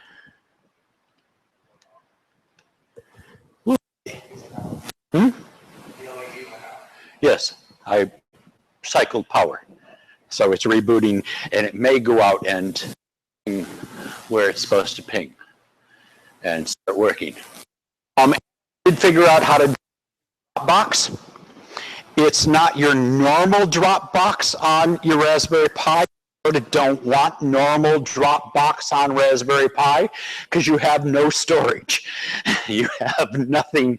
You only have your SD card to store things on. You don't want something interacting with you and pumping you data from your cloud. This only Dropbox that I can, from the Raspberry Pi, write to a folder in my Dropbox.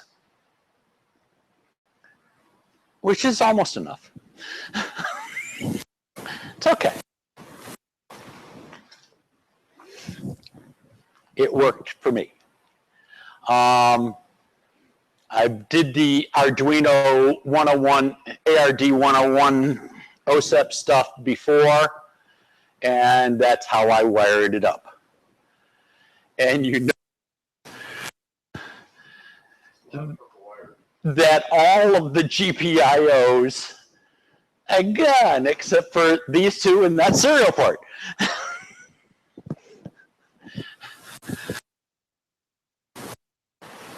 It's way too much. I'm convinced this is the wrong way to go.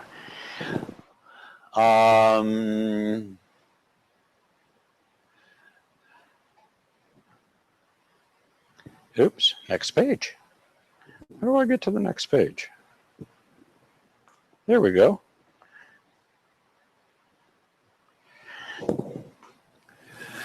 Now, Pi does some interesting stuff. He's going to use it. I did code it up as if I was going to use it. There's a couple different numbering schemes. We go back over here. Notice that we have GPIO numbers and second function. That here we have Gen 0, 1, 2, 3, 4, 5, and here we have GPIO 17 and 21 and 24 and that type of stuff. And there's a Gen 6 down here. So that confuses things quite a bit. Ah, there we go. Notice it's blinking. We have a blinking light now. And I just figured that out today, that means talking to the internet. It obviously, there is something that it initializes everything. It does a setup portion, but it didn't do the loop unless it's talking to the internet, which is, oh, cool, because you're talking to the internet. But these are the different numbers. We go over here now.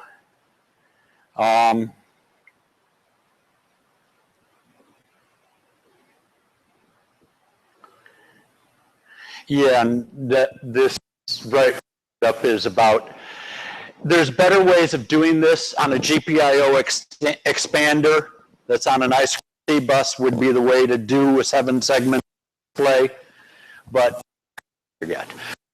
These are the basic this is the BCM numbering on one of them.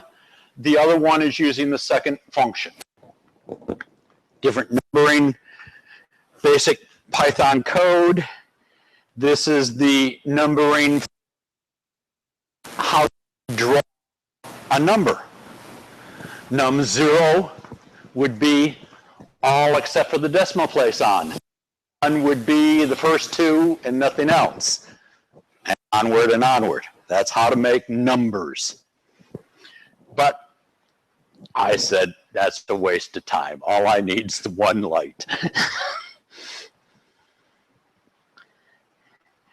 Now, the WebIO framework, if you've ever used the Arduino framework, you have a setup and a loop. And most of these frameworks, that's what they're doing.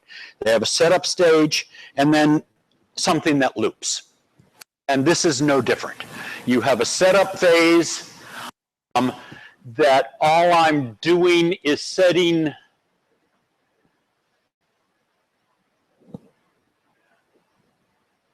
the GPIO out as an output function,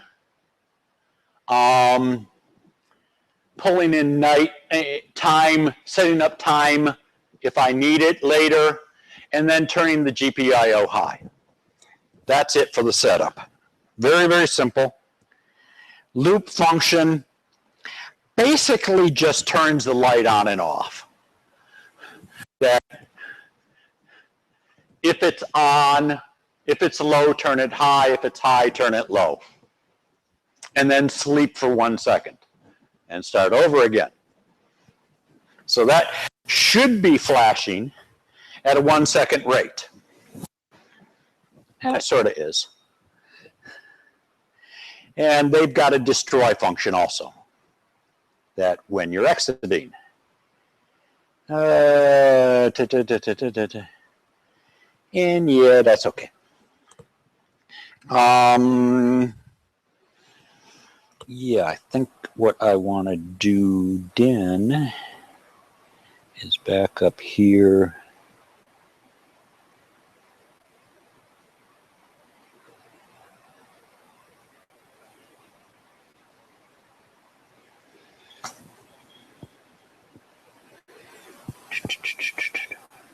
$712, it's that one.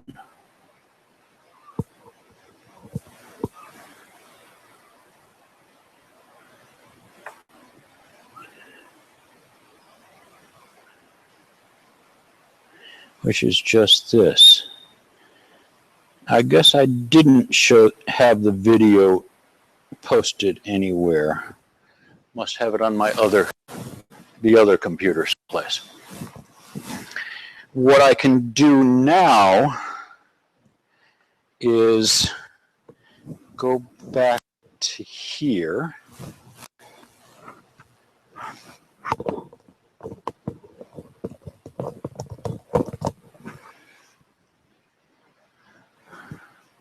Maybe.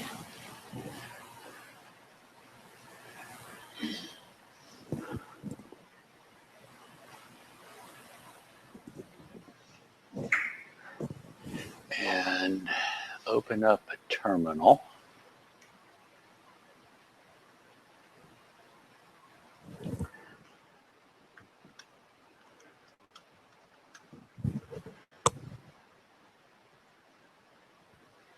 No, that's not.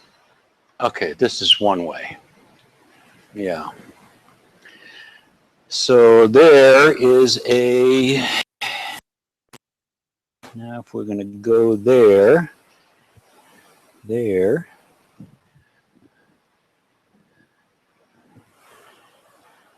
Numbers 10.21.150.78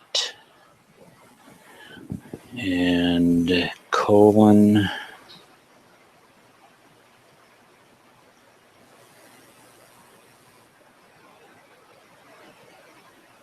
no. That's interesting that it isn't on that. It's not. It would be that Stanford is not allowing me to broadcast. Oh, it's the Stanford visitor. Yeah. You have to use Stanford and log in. To get a real, to, Yes. oh, It's not completely real, it's just more real than Stanford Visitor. okay. But because it's visitor. It just gives you a whiff of it. Yeah, okay. You want a little stronger. To actually go to this address and see the web IOPI being broadcast from this machine, yes. But I don't need to do that. So that was one test. This didn't work on Stanford Visitor. That's just a note. That doesn't work.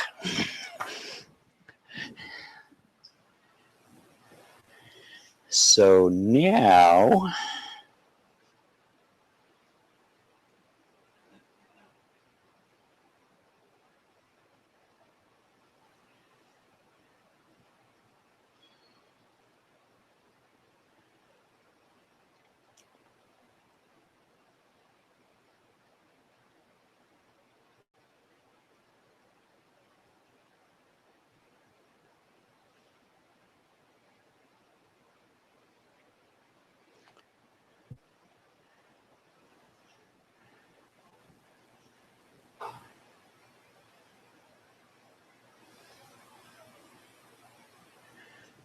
this is the next framework. If you remember from this morning,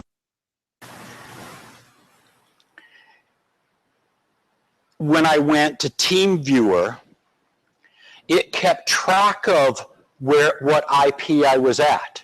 I didn't have to type in an IP address to attach to my other computer. Same thing for Weaved. It is basically a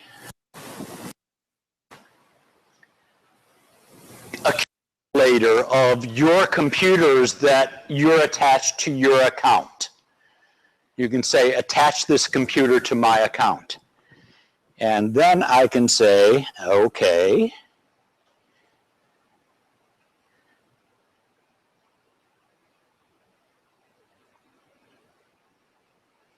Where are we?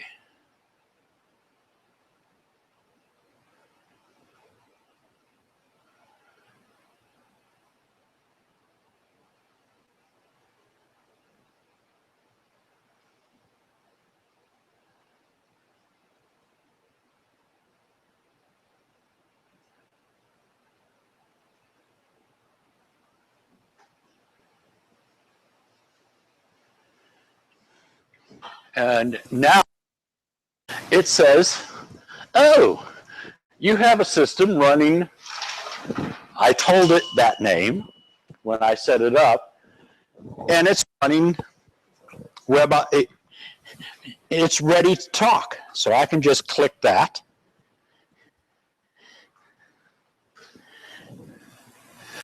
See if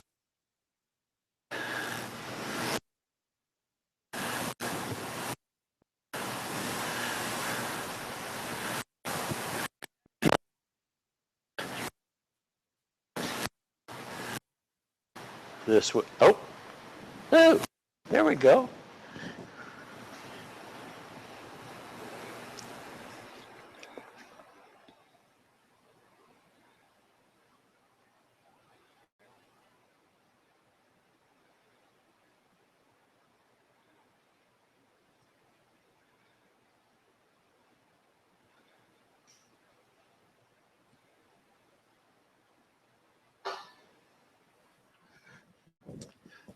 And now that's coming from the Raspberry Pi.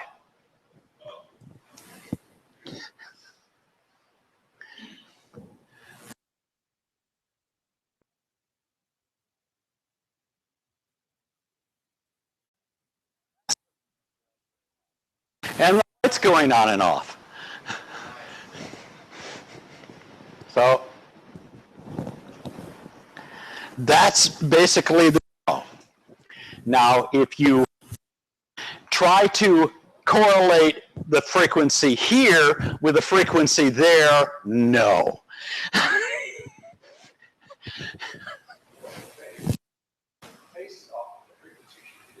No, the frequency will not be.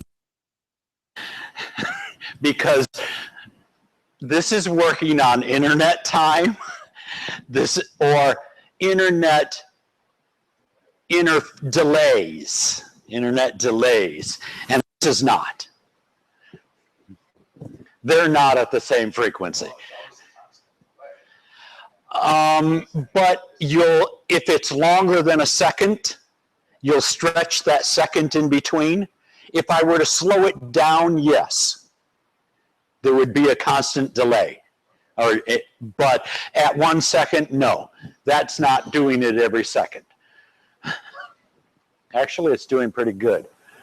But no, there was a bleep. Yeah, that's a little bit long. But no. Today, yes, that's near real time. In other words, and this is something I have learned with the companies that I've worked with, if you want to know time, real time, you have to take it here. Store it with your data, make sure it moves with all of your data at that sample, and then you can collect it later and look at real time later.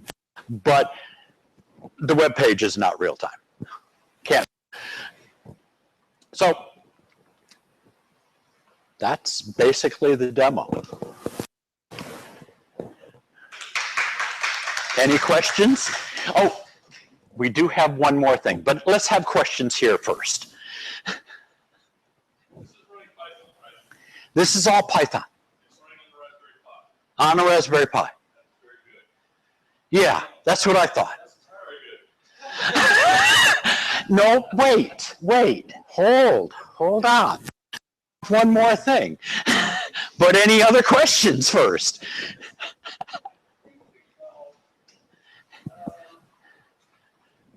They are building this Raspberry Pi as a mainframe computer. So this mainframe mentality. It is, and I know what you mean. I agree with you. A Linux computer is way too big for IoT, for most of what IoT is doing. Linux is just, why? You don't need all of that. You do need that to talk to the internet. If you're going to put up a web page, you do need Linux. Try doing that without.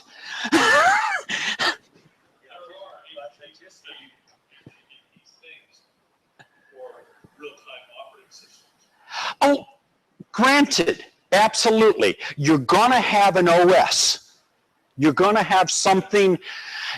I was just seeing, though, that MPE does have a TCP/IP stack, that they, for their Pro model. I don't know. There is a ton of software behind this. Now you want to put that all in forth? It's possible. Chuck did it with their TV, with the ITV stuff. Wasn't it ITV? Yeah. They've done it. It can be done. I don't know if it's marketable.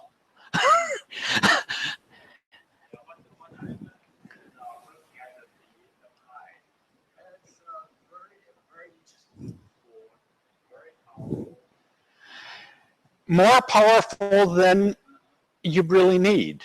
It is powerful enough to put a full Linux on it. I've even heard that Windows 10 is going to fit on it. That they're going to put Windows 10 there. It already does, just like they've done with Intel Galileo, but we still have a lot of work. I mean, literally, Yes. it's a trimmed down version of 10 with full rights, but it turns it into still a small appliance versus a true IoT. Because with you with like Intel Galileo, all the components it has, it's literally still a microcomputer. It's got a lot of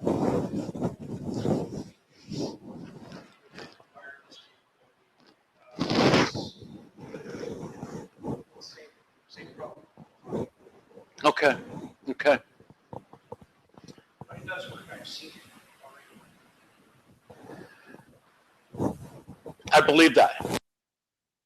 My mind is just wandering onto the other thing, and I've got a problem of what I just found is that I can't talk to the IP address. And I guess I can, what can I show of it? I'm not sure what I can show at the moment.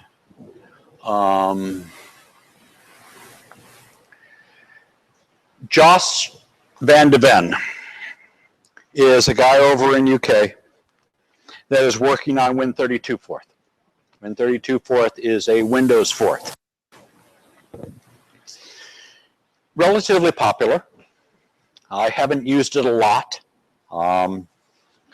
but it does, and I guess I can go to his, where do I have that website? Is now, no, we're over here. There we go.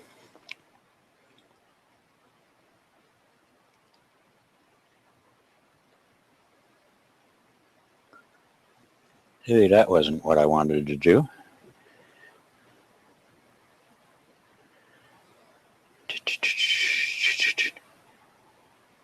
that.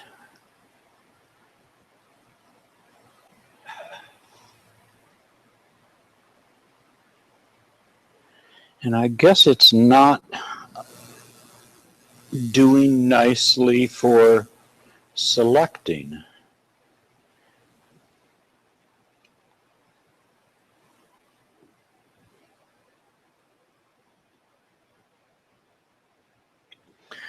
Oh,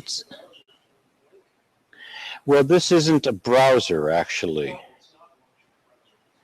Right, it's not a browser at the moment. And that's Dropbox being a little bit weird.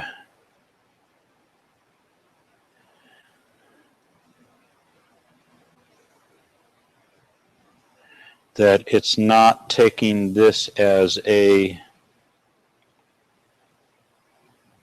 oh, there we might have a open with.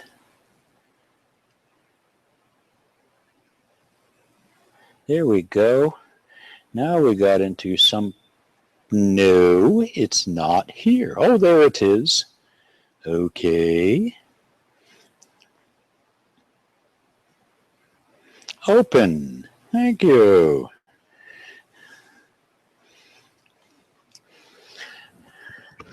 And this is all code from Josh. One of them down here that he just released recently is this Domotisa. Domotisa. It's basically the web IOPI in Forth.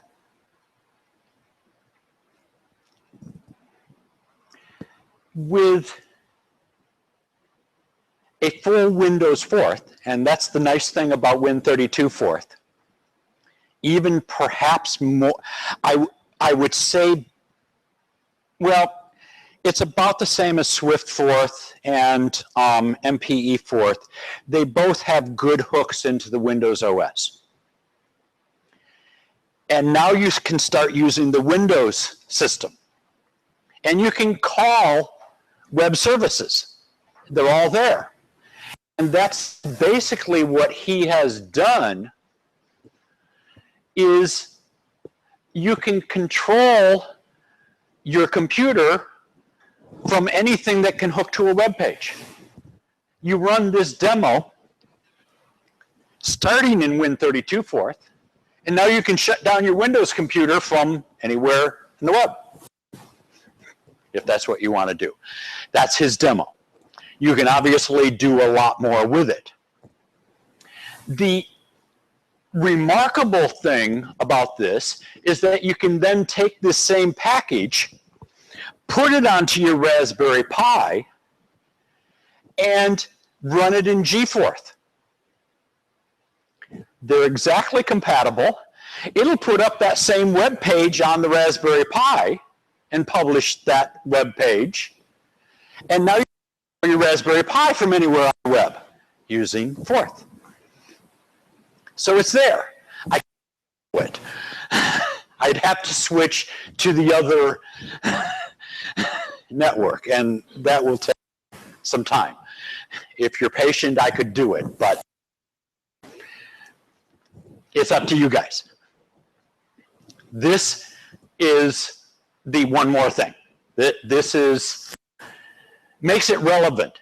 I was going to give my talk anyways on Python, but last weekend Josh posted this, I said, oh, that's exactly what I'm doing.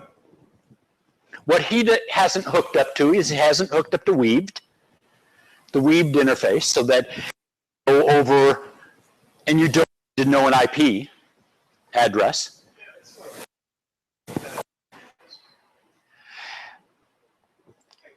You could I don't know how are they termed the aggregators, because that's what they are. They're allowing you in.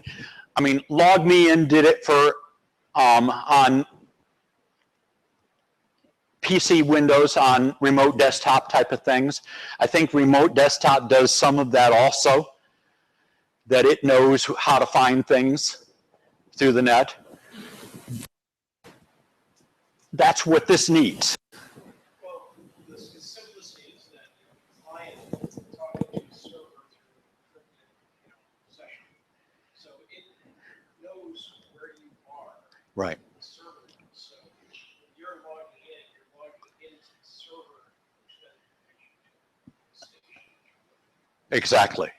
That communicates through its proprietary code. And that's correct. It doesn't matter how many firewalls you're behind. Yeah, but the Achilles heel is who controls the servers. Well, yeah. It's just another one of the many parties involved in all of this. I mean, there could be malicious code anywhere in this chain.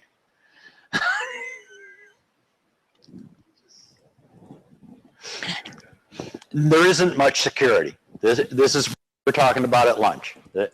There's no security here. There's more security than just an IP address. You now have a server. They have security, and I had to log into that server. I could only access my devices in that server. That's security. How deep it can go against an attack is a whole nother question. And I can't test that. But that's basically what, oh, I didn't want to do that.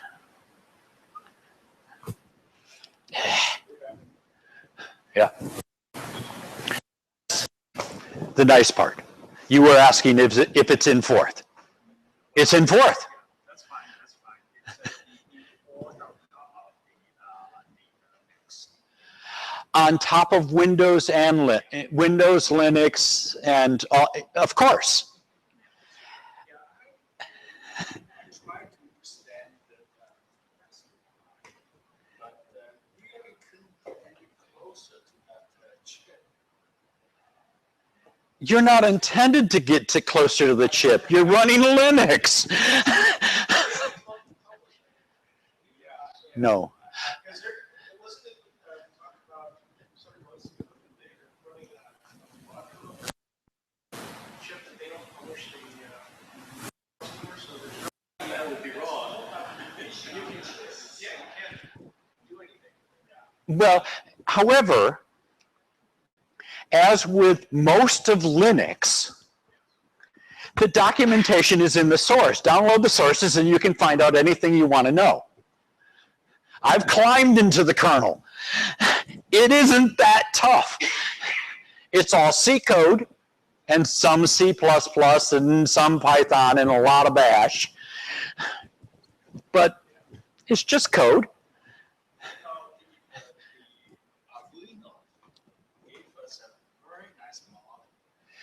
Very simple model, yes.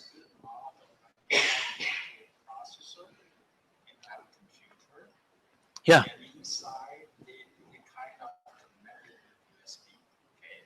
Right. USB serves two functions. One is to download code. Mm-hmm. Another one is it's a serial communication. Right. The FTDI. Yep. So I think that's an extremely good model.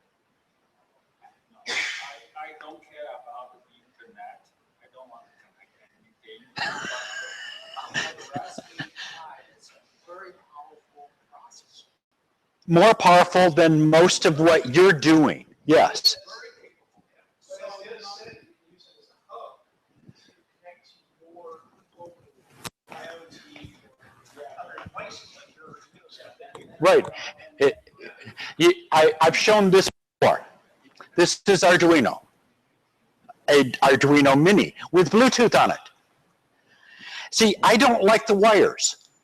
I think that an IoT device doesn't need much more. In fact, all the extra stuff plugged in here is just so I could download to it.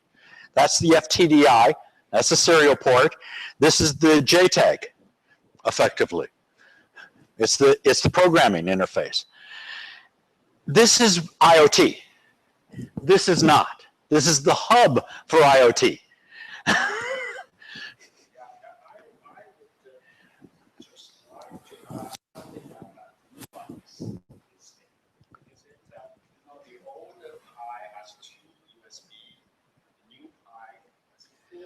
Right, right. Once you have one, you can have many.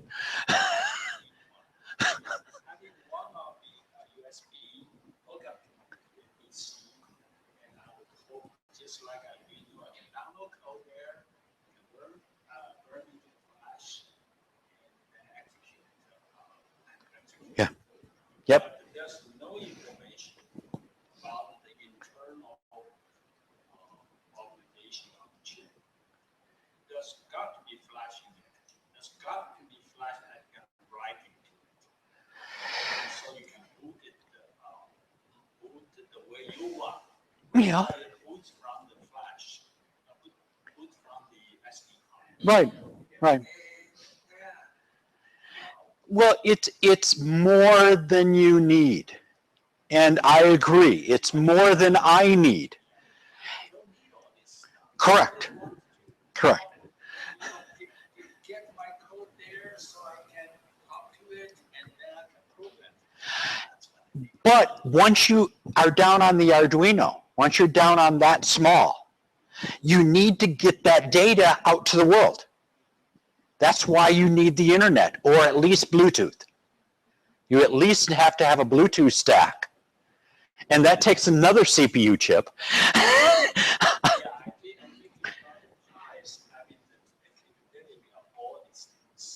They do. That's what, ideally, I would put a Bluetooth receiver dongle into the USB on there, Bluetooth Light, Bluetooth Smart, and then have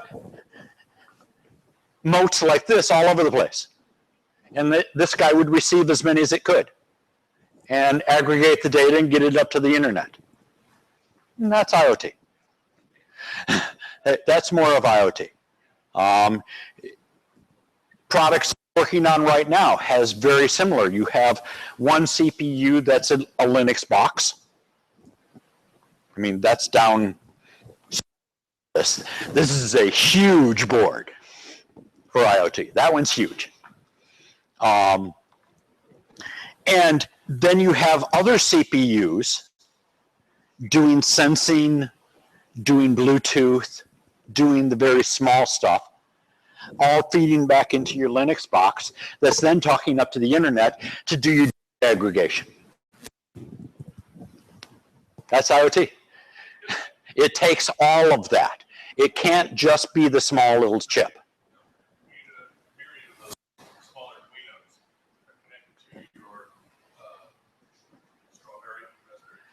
Yeah.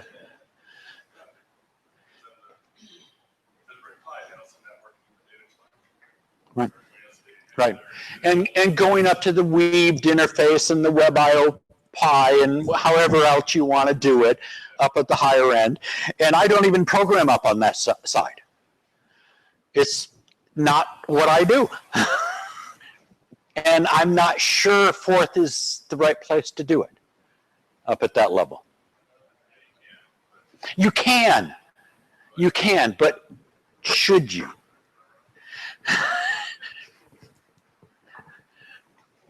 So, anyways, that's it. Other questions? Sorry, I couldn't do the other demo. Next, I'll have to hook up to the other net to do it, but I'll figure out some way to show it. Okay.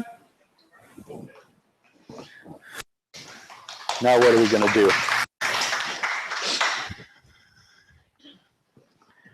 There we go. Say a few words. We were talking this morning about work with cloud appliances, different cloud appliances.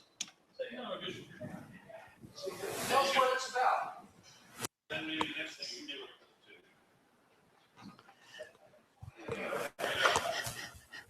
It's good practice.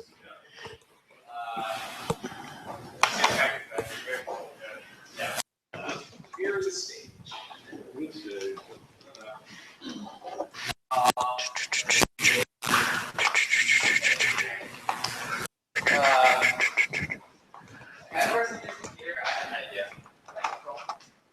Oh, hang on.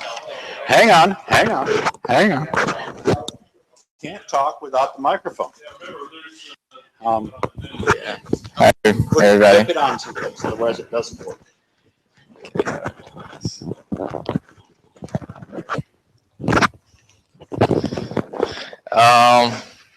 Okay. So, First, you need to introduce yourself. oh, that's right. I'm Alex. Thank you, Alex. I'm currently working in San Jose. I recently graduated, actually, and I've been working for half a year now, roughly. So I work at a company called Nutanix, and what they do is they sell essentially really expensive computers that you can then run a hypervisor on to host a bunch of virtual machines. And the innovation here is that you can first buy, let's say, one really expensive computer, and then if you need to host more virtual machines, you can buy another one, and it'll scale out. So scale out infrastructure is what we call it. So that's what my company does. Are there any questions so far about that? Working on scalable, expensive computers. Yeah, that's right. Scalable, expensive computers. No, 1,000 easily. Just one of them. Just one expensive computer, quote unquote. How many per core? Per core? So I'm a software guy, so I don't know that much about the hardware. Okay. So, but yeah, but the cores are apparently, they're good. I think like 16 gigabytes at least of RAM, at least. Yeah.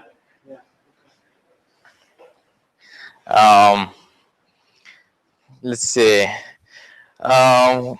there anything to discuss? My line of work? Marketplace? Who buys this? Oh, all right. That's a good question. What is the market for this product? Well, anybody who needs to host virtual machines. So as an example, let's say a university.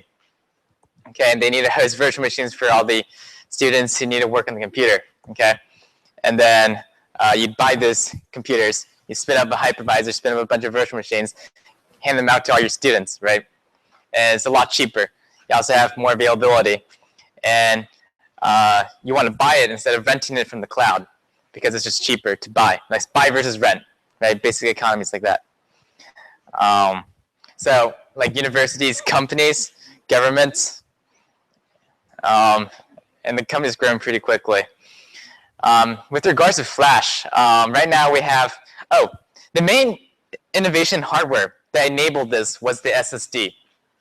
By having an SSD card, it's basically like a giant RAM, and that enables us to scale out, to have it, to converge to compute and storage.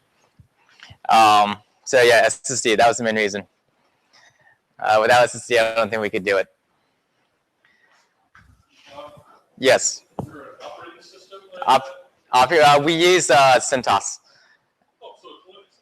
We use, yeah, so how this works is there's a dedicated virtual machine, and all the input output, it gets routed to that virtual machine. Okay, and from that virtual machine, that's where we run our software. And then we say, okay, here's this packet, where do we put it? Okay, do we put it on our own node or some other node? And yeah, I mean, so it's just CentOS, and we have our own binaries. It's all written in C++, unfortunately. And the code base is huge. So just the binary for doing the input and output, that's like 200,000 lines of code. Just C++, not even the header files. Let's see, my current line of, well, what I'm currently doing that I think is pretty exciting is I'm working in bringing in the programming language Lua to make our C++ program more flexible. So trying to mix Lua and C++. That's what I'm currently doing. Lua's really cool.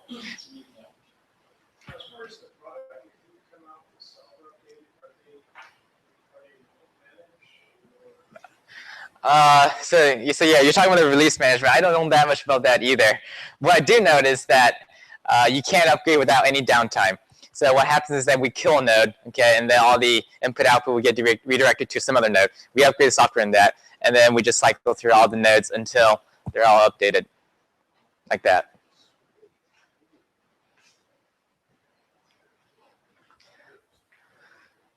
And it also costs like $100,000, so you can't buy one. Yeah, the smallest one is The smallest process, the smallest quantity. unit of measure. Like Fine. But you're talking about 1,000. Yeah, just one of them, one box. So when I say one box, there are actually 3 different computers inside that, or 4 different ones inside that. But we sell them as one big box.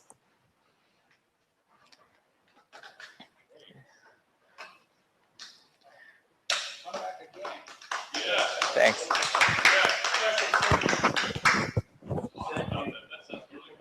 What's your interest In fourth?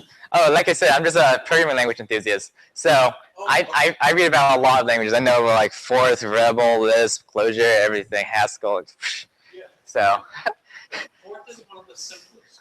yeah, you can definitely implement your own. And most powerful. Yeah. But the thing is, limited libraries, and you have to write a lot of success.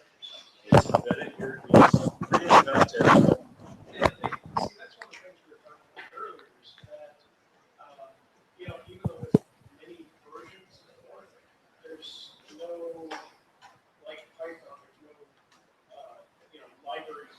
Right. So that's my main concern with Forth. It's just that I'm trying to figure out what's the reusability question, right? How do we reuse software?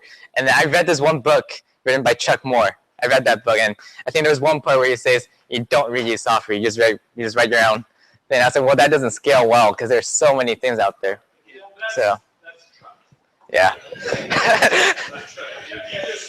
It's not just Chuck.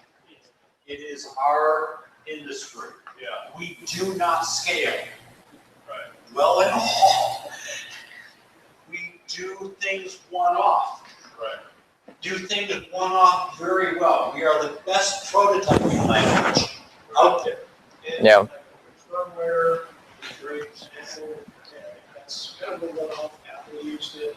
HP, IBM. IBM. Still, to this day, they create computers. And no laptop per child. That was open firmware. Yep. That's open firmware. Yep. In fact, it was the originator of open firmware, Mitch Bradley, that did the open firmware for one laptop per child. Well, it took, I found the third one. There's at least 2 people involved. It's not just Mitch. It's also Ron Huxbone from that. Anyways, I have something on the command line to show. If anybody's willing to lend me a computer. I run a command line tool. Okay. I guess I'll talk about that as well. If you stop typing. Does it have a shell? I need like a Linux shell, then I'll be okay. Oh, that's a Windows. This is a Windows box. Even emulator is fine. Oh, would you like to boot off of? Something that'll work.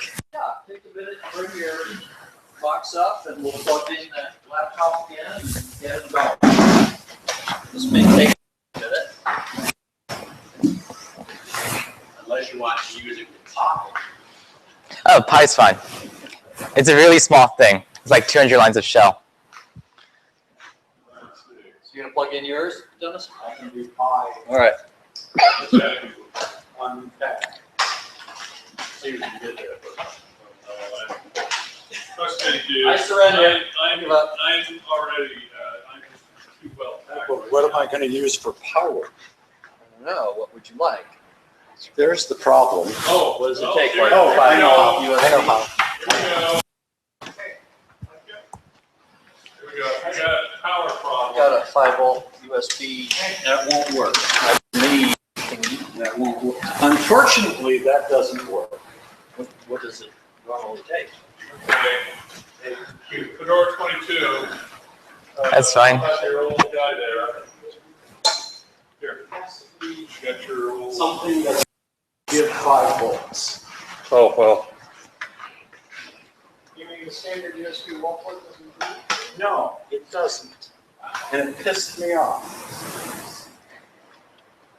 that's why I like this. I say. 32 or 64 bit.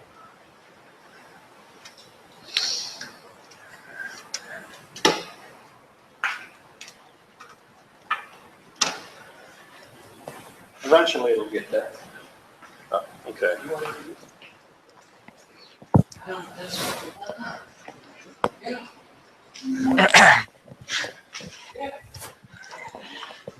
That didn't work. Yes. Yes. Pissed me off. This sucks. Well, you're gonna wanna look that way. You're gonna wanna sit on the other side. Let me think. Yeah. All right, That's your screen. I got it. Okay.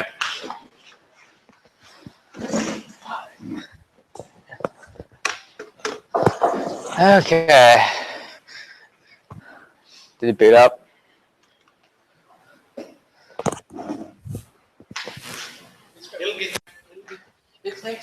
It's slow. Yeah, I have a Raspberry Pi. No, I have one. I just didn't expect it. But Yes, this is the original. Doesn't? They sped up the processor. Yeah, I run open OLED on it, right? God damn. Oh, it's like that.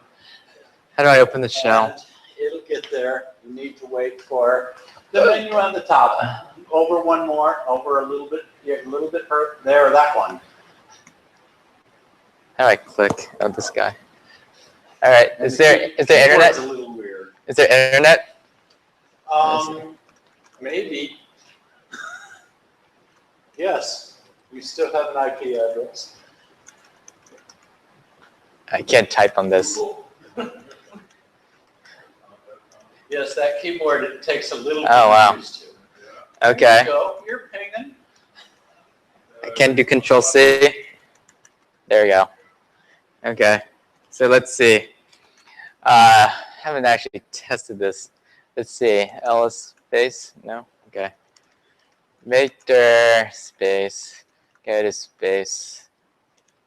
Oh, wait. Do you have Git? Oh, wait. Excellent. Okay. What? Okay.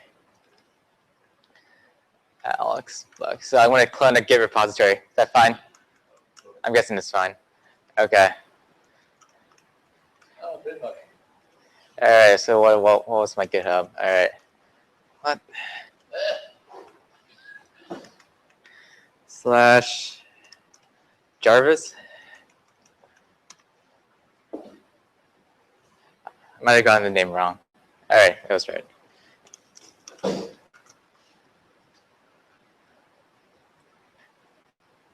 Oh.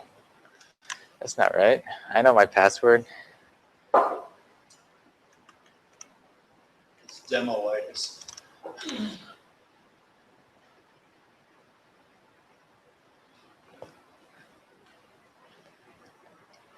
Okay. So CD Jarvis. So right now I'm just installing Jarvis on the system. All right, let's do make bash. Actually, let me check something. Oh, here it is. Enter. Echo. All right, so we are in bash. All right, so let's see. What do I want to do? Source bash rc. Okay. Oh shit. I'm gonna have to init a bunch of things.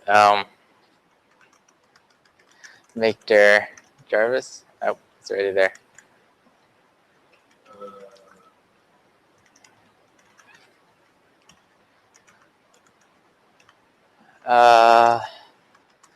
Jarvis. All right, let's see here. Oh. All right, so 1 second. Wonder which one? Jarvis. Not yet. What? It's supposed to be binary. bash RC. All right, so it's getting sourced. Okay.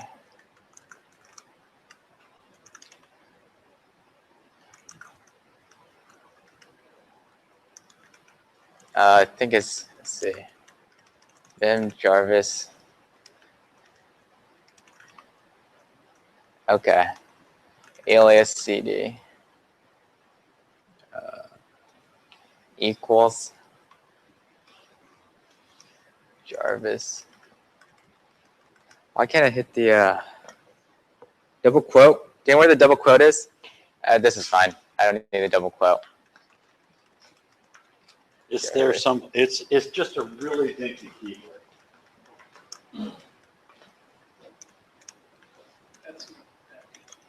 Okay. This is a really small keyboard. But for a real keyboard,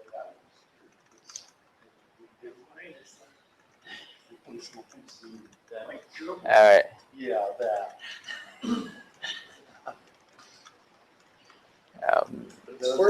Those are one finger keyboards. Maker. This one's actually either a pen with the foot retracted or a fingernail. Touch. But it has real buttons as opposed to the touch screen. And the touch screen on cheap crappy phones, not so good. Yeah.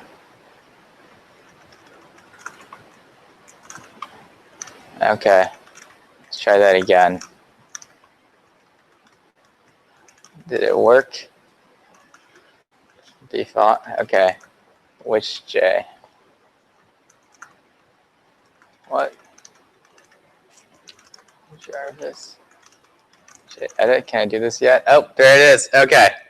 Excellent. So what I just done here, J is a command, and that's alias with Jarvis. Okay. What Jarvis is, it's just basically purpose of Jarvis, friendly wrapper around shell. That's the purpose. Okay. One of the big pain in the asses of shell is CD. That is one of the big asses. Okay. And one of the first, meaning, let's say you want to get to a place in your source code, okay, and it's like you got files all straightened out. How do you get there? CD CD ls CD dot.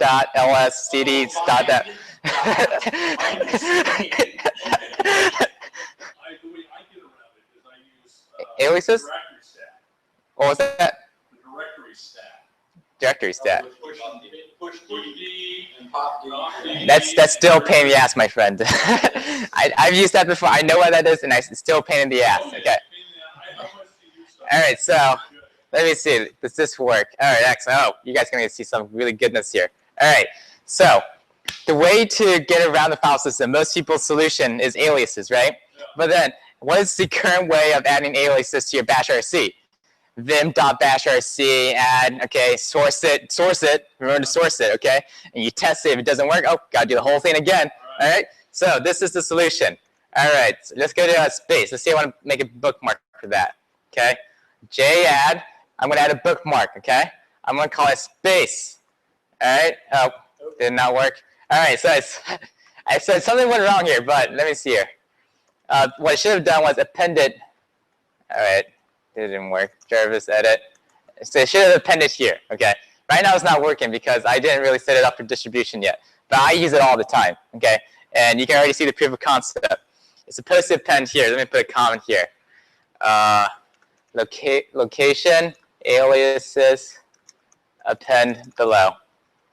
So that's what's going to happen. Okay. Let me how to get out of this.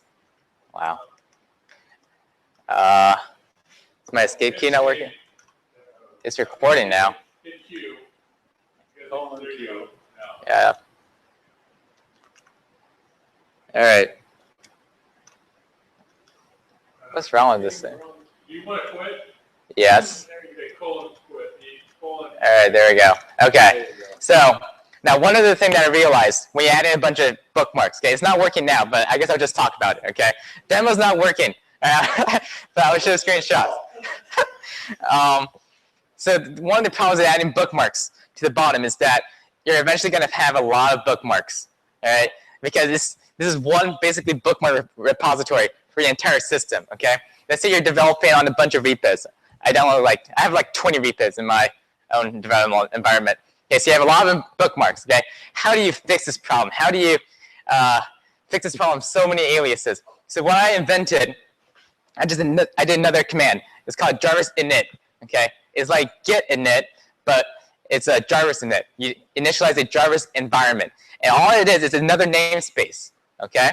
So let's say you cd to your development environment, okay? Main, okay? cd main, all right? And I'm gonna hit Jarvis init, okay? All that does is it makes another directory, .jarvis, okay? Just like there's a .git, okay? And now when you append aliases, it appends it to that sub-Jarvis instead of the root Jarvis, okay? So now you have multiple Jarvis strewn around all your system, okay? In order to get that Jarvis, all you have to do is cd over there or bookmark over there, and then you have that namespace's aliases now. So now you can have like 10 copies of the same repo and have them all have the same bookmarks, but with different top environment variable, and they're all the same thing, right? So you can move around a lot faster. And then the way to edit this was Jarvis edit, which is not working. Jarvis edit, you open up that configuration file, and then you can delete bookmarks, you can add new environment variables, etc. But anyways. How about doing a presentation next month? Yeah, and I'll make sure it's actually working. Right, yes. Yeah. But also, it is working on my. You can talk to George and get you on the mailing list. Yeah. How about George?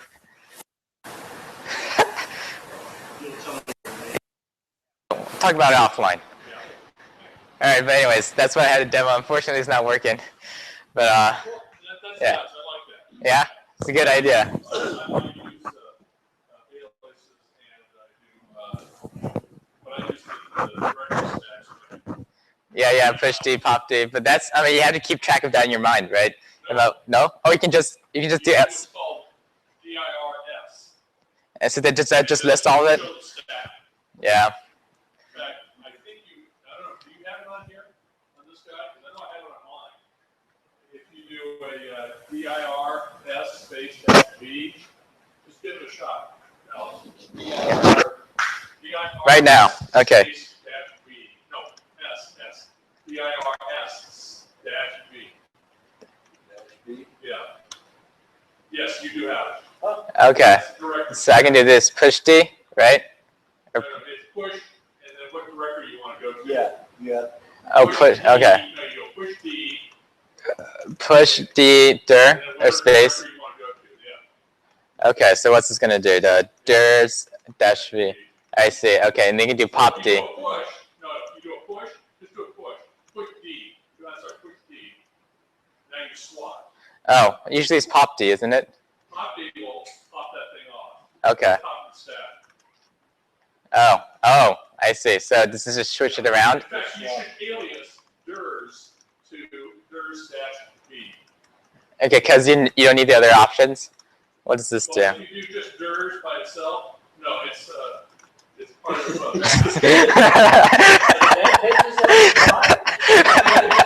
That would be wrong. Yes. There's some, really. Yeah. All right, cool. Yeah, but give me, Yeah. I'll talk about it next month. I'd like to see it.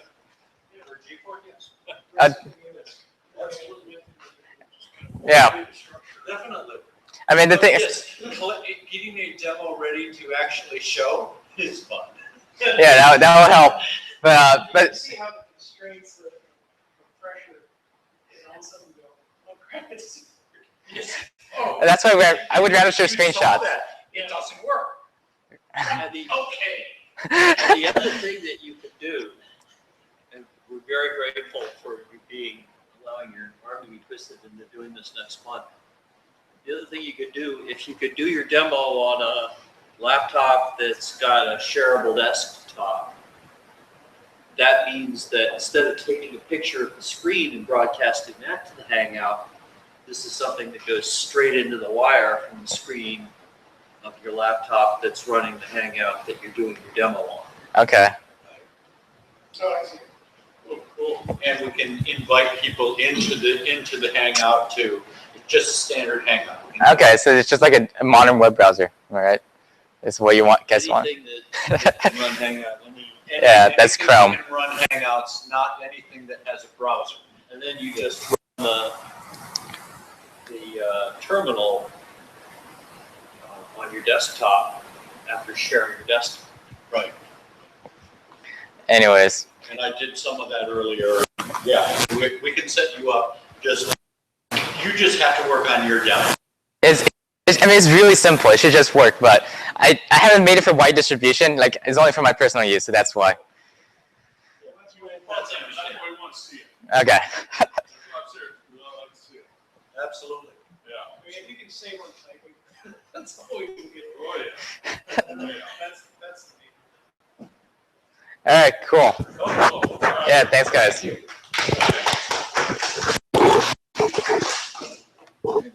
I'd like to thank you guys. Absolutely. Yeah.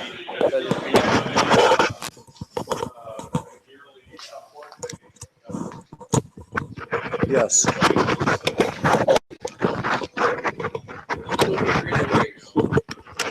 Green Chuck and green rays.